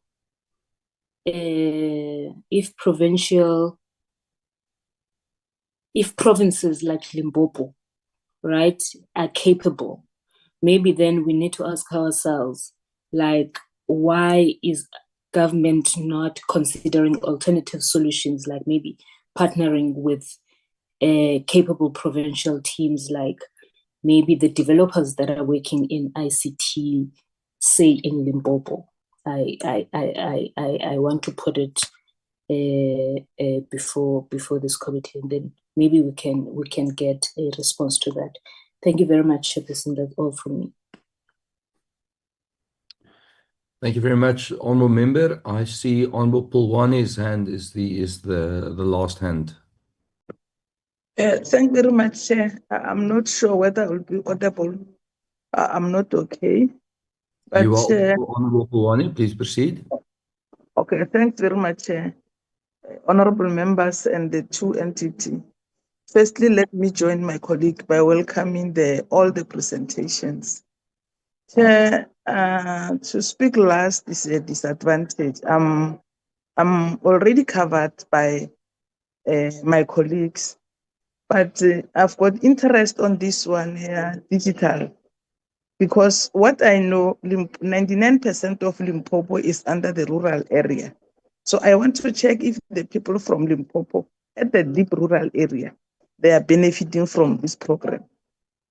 And then the other thing, Chair, is the the government human resource practitioner are capacitated on the managing the digital transformation at their own department.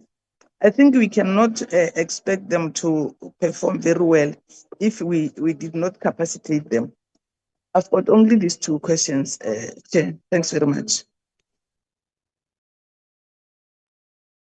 Thank you so much, Honorable Pulwane.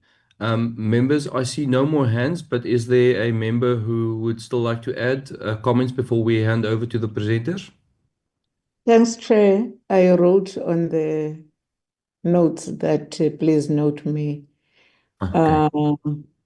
My apologies then for inconveniencing the meeting, but I do have some issues. Chair, let me first appreciate the presentations which are presented to us. However, Chair, I'm having reservations that as district administration, can we see ourselves oversighting over the implementation of digitalization in all our government departments and in all our provinces, considering the pace and the challenges which are presented to us, Chair? That's the issue.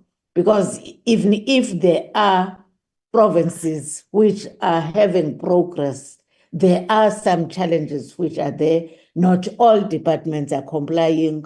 It's just like, to me, as a piloting. And unfortunately, Chair, we cannot measure the budget of the progress which is made and the actual work which have been done, whilst appreciating that there is in-house programs. But there are those programs which are being outsourced where we cannot be able to understand the costing, because there's outsourcing more than working with CETA. There's also outsourcing of the programs. Secondly, Chair, when challenges are presented to us, there's no clear plan which is presented before us to address the challenges and the timeframes, therefore. We are responsible for the oversight, but I don't think it's an oversight which we cannot have a closure and have a close-up report that we are comfortable. Hence, I was saying in my introduction, I do have reservations that are we going to see the digitalization program taking place in all our government departments within the 7th administration, Chair? That's the question for another day, but we must be worried. We must be worried, Chair, considering that in provinces, almost all provinces, they were having a program here, assist me, Comrade Damas, Honorable Damas, is it the network system, broadband system, which was used? What impact, if there are areas where a lot of money was utilized in trying to connect and install broadband in our rural provinces to address also these issues? I still foresee, Chair, disintegrated planning in our provinces, because at no stage the departments can be unable to capacitate their employees in doing the work. Remember, those employees were appointed to do, if you talk of ICT personnel, what are they doing if they are not capacitated, if the work is being centralized in offices of the premiers, which I appreciate, but there's no clear plan and program and time frame?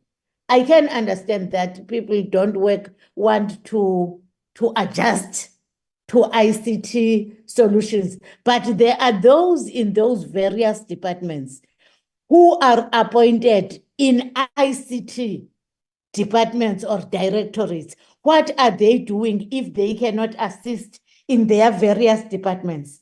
And I believe the skills capacity program is being implemented in all government departments. There's a budget for that. If we can say for a year, a program is being piloted and cannot be decentralized because we are having personnel who is not capacitated, what are we really doing, Chair? What are the departments really doing?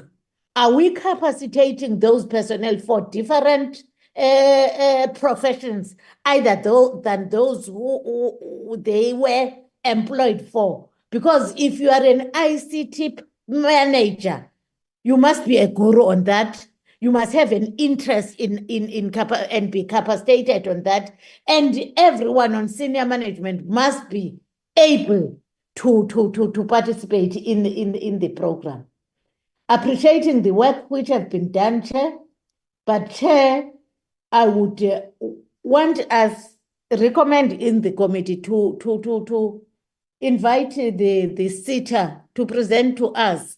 We always hear that there are challenges, but if we want digitalization to program to progress, I think we must understand the sitter programs. We must be able to look on how our resources or how budgets are spent in the various departments. The question I'm having, Chair, is whilst I appreciate the applications on the human resource and other things, how long does it take the cycle to fill up a position? How long does it take? We understand that there is a feeling of but there's that shortlisting, which I believe is manual, because I never heard of a presentation talking on how I think the one of my colleagues have raised this, that how can a shortlisting be done and risk be minimized on the alleged corruption with the system, or we can corrupt the system by trying to do some other programs manually than being in a system where we can be able to pick up the challenges and the risks which are there. My worry, Chair, is the capacitation of the government employees. We can talk about digitalization, but if we fail to capacitate the staff, it will mean that it will be program which cannot be fulfilled. Thanks, Chair. Thank you very much, Honorable Tikana. Members, I have now checked the chat box. I don't see any other members asking for assistance there, and it doesn't seem like there are any other hands.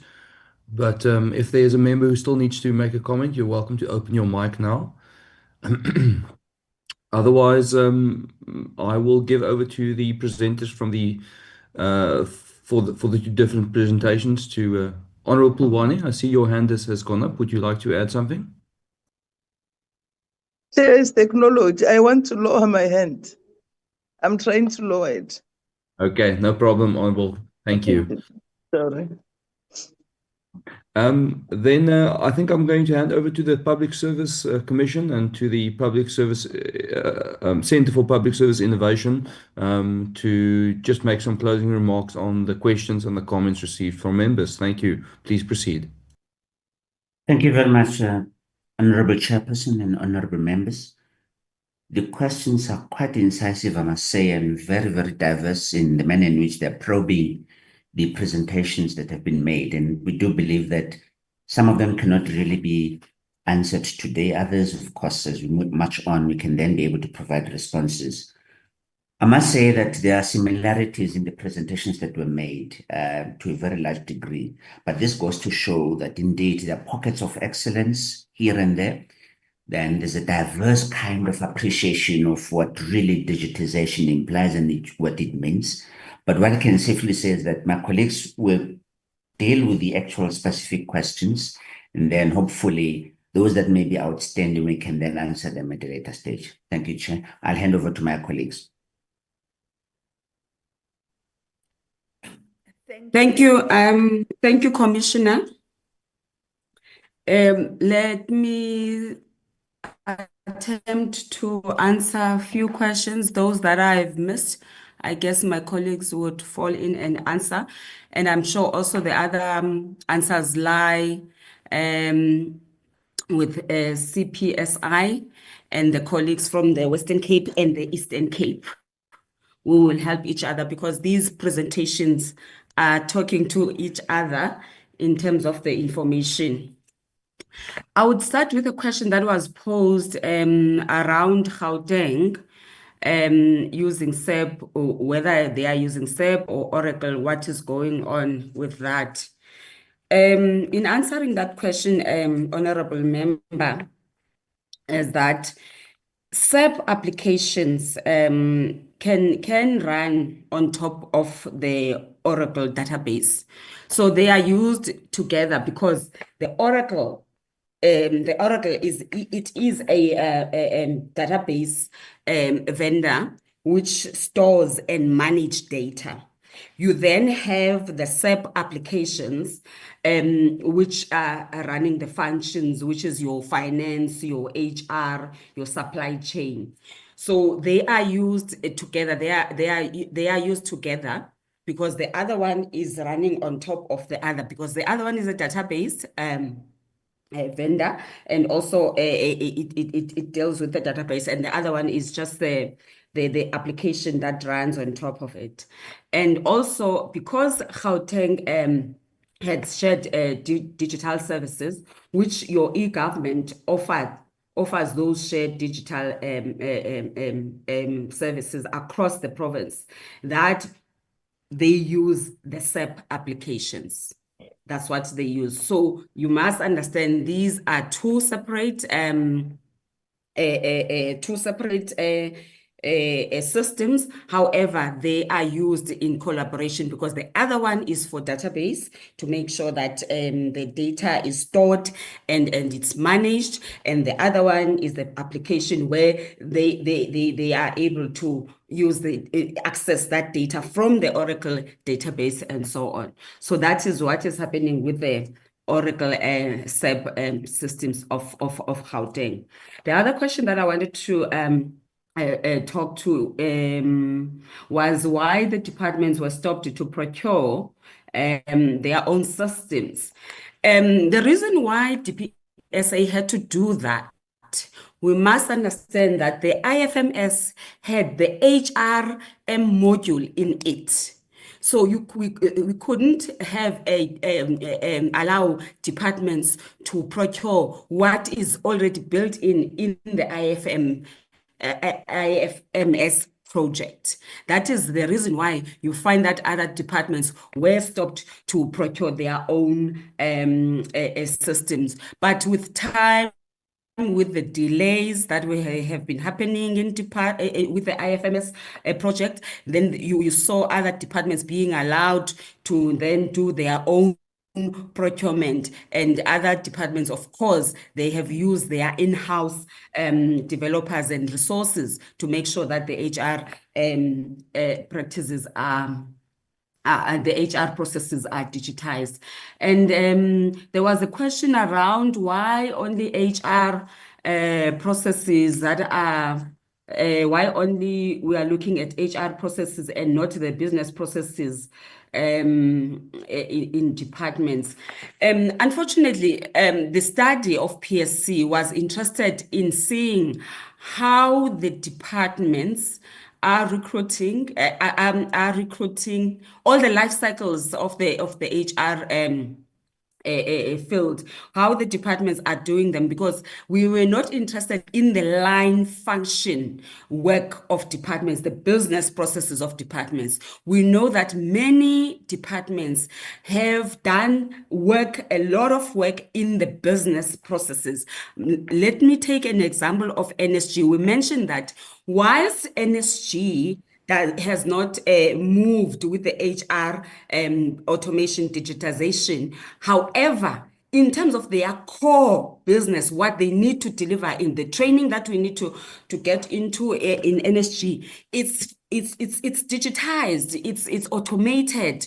You don't need to go to NSG to do any training. You just get to the system and you log in, you register, you pay, you do your course and you finish it. It even prints out your certificates. So in many departments, the core business, you find that it is automated and digitized. You look at Department of Transport, we don't even need to go and queue in post office to get our renew our vehicle license because of those systems, which is they are talking to core. But our focus as PSC, we wanted to say that can we now cut the admin work that is too much in the HR space so that they can begin to play the strategic role in supporting the line function in making sure that the strategies and of departments are being implemented? Because at this point in time, they are bogged down with a lot of applications that they need to sift through. Same applies capturing leaves of people manually. So we were trying to say that, can we get this group of employees being strategic and advise organizations, departments strategically? So that's what we are looking for. And this project is also in line with the mandate of the PSC, which is looking also in that area of making sure that HRM space is professionalized, HRM space is digitized, and HRM space is efficient to be able to assist the organizations to achieve their goal. I think there was also a question that was talking to which systems can be considered to improve HRM processes. I think that question can be answered by DPSA together with National Treasury, and I think the CPSI will be in a position to respond to that question, because it's a very IT technical question that needs people with the deeper IT side of things than the HR people that would manage the processes. Also, the issue of when IFMS was piloted and whether it was successful and so on. What we understood as we were doing our work was that there was a plan to do a pilot for 2025 again, but I think there were other pilots that happened a long time ago, which we're not looking at them. But there was a recent pilot that was supposed to be done, but it couldn't be done because of the issues that are happening with the IFMS project, which the committee perhaps could ask the National Treasury, probably also DPSA, to give them a feedback on those ones. I think I will stop. There was a question around how government will ensure rural areas are not excluded. Okay, that one CPSI would I think would talk to it. The diversion of budget of ICT budget to non-ICT and the consequence management, and in the presentation of PSC, we advocated for that this area must be monitored in departments, and consequences should happen, because there is a lot of diversion of the budget to non-ICT in those departments that have not been able to move in terms of the automation and digitization. So that's the response to that. Unfortunately, the areas that are rural, the areas that are rural, they still allow for the manual for the actual applications to be sent, actual leave forms to be submitted, and so on. So they have that. That's why they are not able to fully automate the whole province. To fully automate, accept only fully automated things. They still allow the emails, the posting, and so on, because of the nature of their areas. We didn't look, and that was not our study, to look at whether there are no those multi-purpose centers where people can walk in and use a computer in that multi-purpose center that government would have. I just forgot their name, that what they call them at DPSA. But we didn't go and check. We were not checking those, whether they are, at least in those rural areas, there are multi-purpose centers where they go in and there are systems there that they can use, the people from the rural area. That we were not checking that, but it's a thing that can be done for the rural areas that will struggle in terms of network and all those things.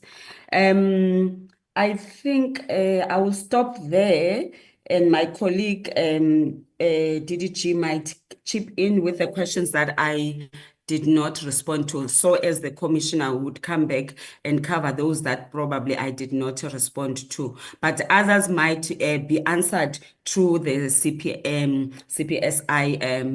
colleagues. Thank you. Thank you very much, Amanda. Good day, Chairperson, honorable members, Commissioner, and colleagues.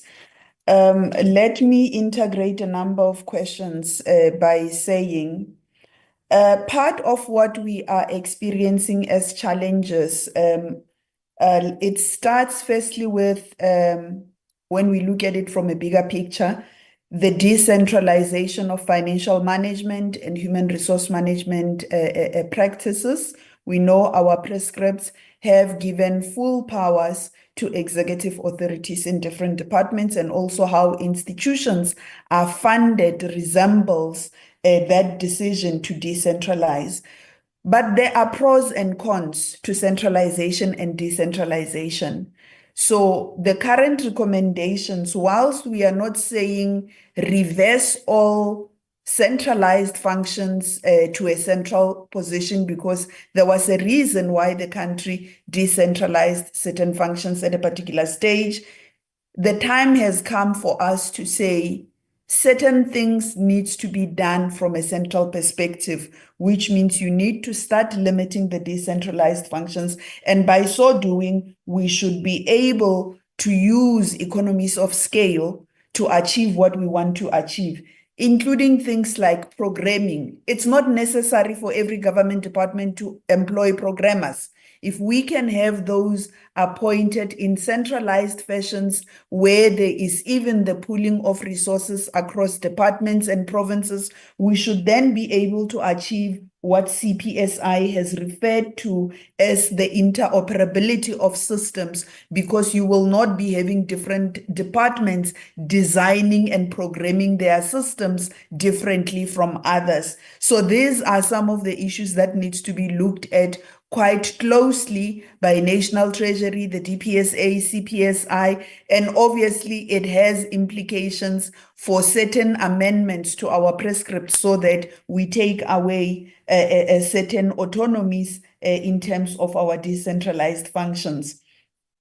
Let's go back to the issue of outsourcing and maybe even the issues of centralization. It raises issues of, in terms of openness with outsourcing, annual reports of government departments, there is a requirement for departments to publish service providers that they are using for whatever different reasons, whether it's from IT, HR, any line function, construction, and so forth. So this information largely it's open. Our PFMA requires openness in terms of procurement, but what we are seeing is even in that openness, we are procuring competing systems as different departments, and which is why we find ourselves where we are. Then there would be questions raised around the creation of monopolies when you recommend that let us adopt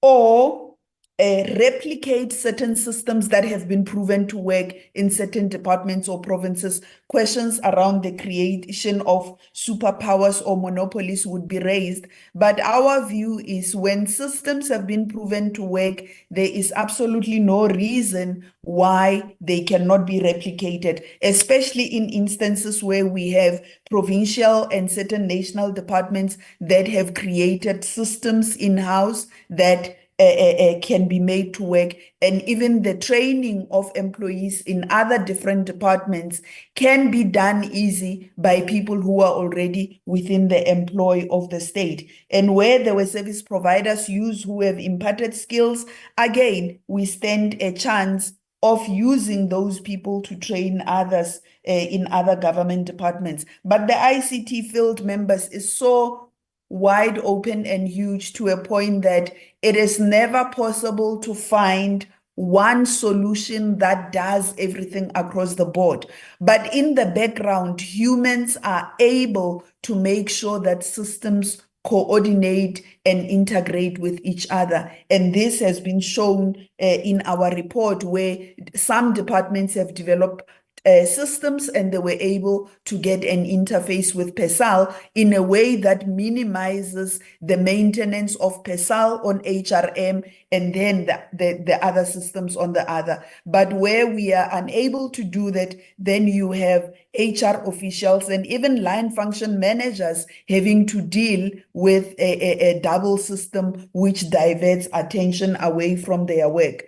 And let me just deal with one or two other issues at a high level and just indicate that National Treasury, they put in place the frameworks and the systems for financial management and supply chain management. But we do know that HRM is the domain of the DPSA. So it is important that both these institutions work closely together in achieving the economies of scales that we need, in facilitating the integrations that we need between financial management, supply chain systems, as well as our HRM and other systems that are available within a government. So this is just a question of changing the way we work within government, and we should be able to achieve what we want to achieve.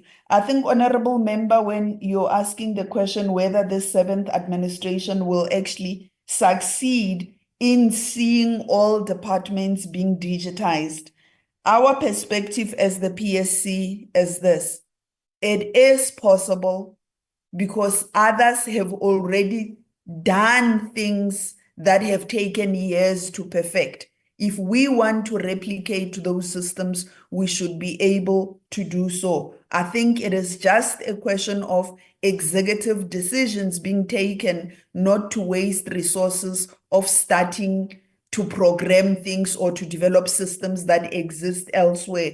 And from our experience as PSC, when we engage with various departments and provinces, a lot of the in-house developed system, if you have a platform like your Microsoft, which largely government uses Microsoft, most of us are on Teams, Zoom, and whatever. We are already paying licenses for certain things that we are not using. It is possible to take what exists in a certain department. They can give you all the background information to replicate the system in the departments. I'm not an IT person. I don't know whether you can just copy and paste. It works because these things also require stable infrastructure. And we do know that some departments do not necessarily have state-of-the-art infrastructure where you can then load a number of applications that can do the miracles that we are seeing in other departments. I hope I have responded at a high level to some of the questions. Thank you very much. Thank you, Khulufelo. There's just two questions that I see that we didn't touch on. There was a question around the sampling, why education and health were not sampled. in this inspection. Members, what happened is that we only remember there was a previous study that was done on this subject.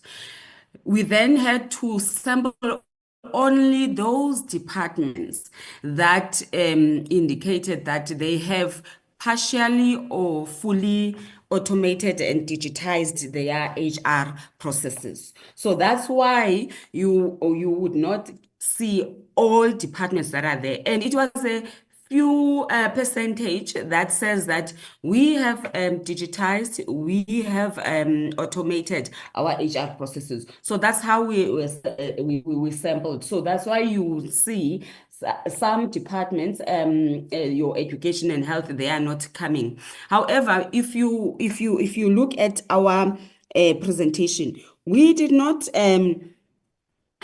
go to Western Cape during the inspection because we went to Western Cape before the previous study and during the previous study, where we will see them having digitized, automated even their sector of education and health and so on. So we didn't need to go there where we know we have already seen even these pyramids, because we are saying that let's go and see these pyramids that they've drawn if they are there in reality. So we had to go to those that had claimed that we have automated and we have digitized.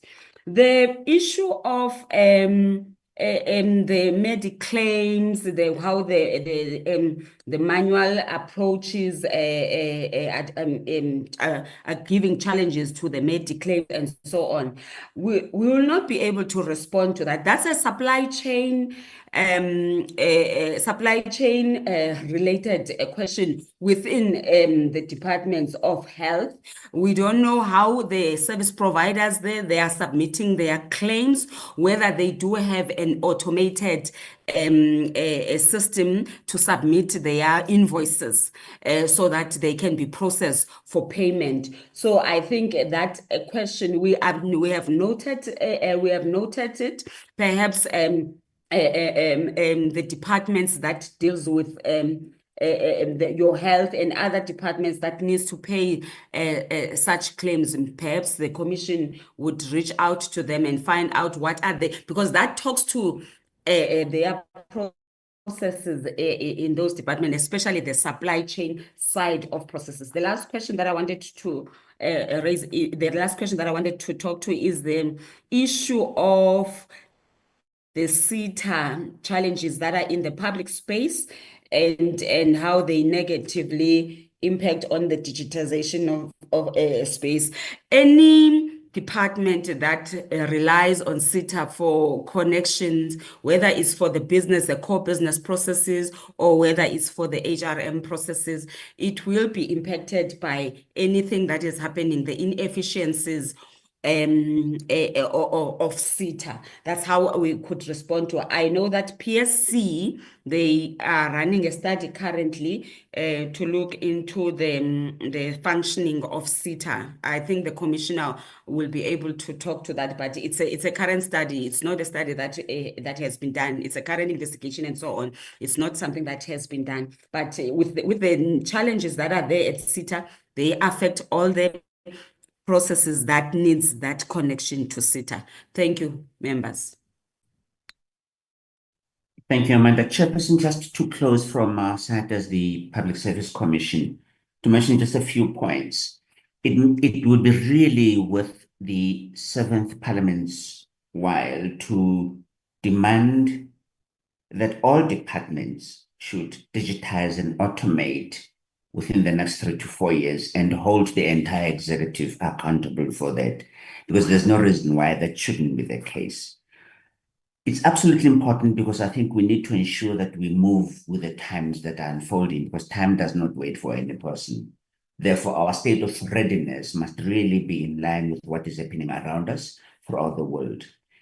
Issues pertaining to the medical claims that emanate from actual or alleged claims of medical negligence, which in the main seems to be resulting to deaths, medical complications, etc. We do believe that it's another important aspect that could have been easily resolved through the digitization and automation processes, as opposed to doing things manually, because there are leakages in the system, and as it were, it has been exploited by a number of entities who really want to make a quick buck out of the misery of our people.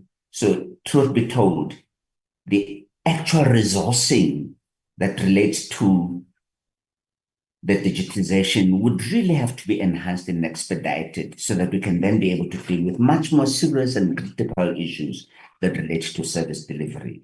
The matter that my colleague Amanda Kellingish has related to with respect to CETA, it's an ongoing investigation until such time that that process is concluded.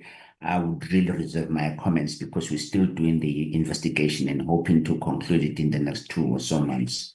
Thank you, Chairperson. Thank you very much for the feedback received. Yes, indeed. All I would just like to add as a closing remark is the committee recently went on an oversight trip to Gauteng in the Northwest Province, where I think when we visited the public hospitals there, we really saw the desperate need for digitization throughout those hospitals. And specifically, if you looked at the amount of queues for people who stand waiting just for normal administrative processes, which if they were digitized would have been so much more quicker and efficient. The fact that patient files are still all in folders, every single patient that visits the hospital, it's a physical folder where a doctor still or a nurse still needs to make notes. This is by far not the only place in government where we need to look at digitization, but it really is one which is a very strong visual cue, where we as the committee saw that some government departments really are behind on creating a more efficient public service through digitization. I do see there is one hand from a Mandla and a lady. I don't know. It's just been lowered. And then Ms. Subukedi, I see your hand is also still raised. I don't know if it's a legacy hand or if you want to add something. Yeah, just Chairperson. I thought maybe just, I know PSC responded to most of the questions that were raised by members. But from CPSI's side, we just want to say we really do agree with the views of the PSC in how some of the questions were responded to. And we think, I think the issues around CETA, DPSA, National Treasury are coming out now and then. I think that's why Mandla is raising his hand from DPSA as well to say probably it will be one of the things that the committee would consider to call these parties in one place so that we know exactly what is happening. Also, I mentioned in my presentation that there's a digital transformation roadmap that is coordinated by the president. It might also help to hear what are the bigger plans so that we know what route we're taking. I just wanted to also respond to Honorable Potgieter's question around, rewriting of CV. The e-recruitment application allows you, if you already have a CV, you can then upload your CV. But some people don't have a CV, so they will need to sort of create a CV and so forth. But I will hand over to Manda to respond to some of the questions, but we align ourselves to some of the issues that have been raised, including the issues around skills that were raised by Honorable Tiwe. The skills that are present are mainly, desktop support, that please come and change my password, I can't access Teams. But when you talk digital transformation, then you will need, a front end, a back end developers, UX design, user experience designers, cybersecurity, somebody who can handle big data and so forth. So those are specialized skills that we currently do not have or are in small numbers. Hence, we're talking about IT skills. We need to upskill IT personnel in departments to be able to provide these services that are required for us to be in a digital transformation roadmap. Digital inclusion, I thought Chairperson would allow Western Cape and Eastern Cape to share how they digitally include people in the rural areas. Thank you. Thank you very much. Ms. Mandla, you are welcome to conclude, but please bear in mind that we are already 5 minutes over time and that members need to start moving towards their plenary. So I will give you a last opportunity and then we have to adjourn the meeting. Please proceed. Thank you very much, Chairperson, honorable members. I think I want to indicate that I'm from DPSA. I'm heading the branch HSM, whose role was asked in terms of what it is. And I think, Chairperson and other members, you would know that the Public Service Act provides for the MPSA to establish norms and standards on information management, e-government and innovation, and we are responsible for those norms and standards, including the strategy that the colleague from CPSI is referring to, acting CEO Lydia. So we hope to get an opportunity, Chair, in the not so distant future to kind of come and present the strategy to the committee, the extent to which there is a level of compliance on some of the things that we've just assessed, as well as other activities are concerned. But totally agree, largely agree with the comments raised. And if I were to be given an opportunity to say, what is one thing that must be done for us to start transforming digitally? Because I think, Chair, I want to caution us against thinking that there is a destination to transformation. The extent to which technology is changing is continual in nature, number one. Number two, even the transformation journey will never end. We would always have to improve. The next day, we have improved. That is number one. I think we must be comfortable with it. But secondly, what would we have to do, Mandla, if we're to ensure that we transform digitally? One of the things, Chair, that I would do outside of the skills and the funding end, I would actually make transformation part of the performance agreement targets of accounting officers, so that it does not sit with the CIO. Again, I would be responding, what do CIOs do? They end up doing what a leader spoke about, of running around with laptops only, being underfunded, not having skills, and at times you might think of that as being really underemployment. What are they supposed to be doing? Leading departments to think strategically around transformation. But that must be the business side of a department. Must have appetite for that, because unless otherwise, that tends to be seen as an IT thing. It doesn't get prioritized, and we start to remain where we are. I think, Chair, I want to stop here and hope that one would get an opportunity of engaging the committee further. And one is very excited to have been part of this conversation. Thank you very much.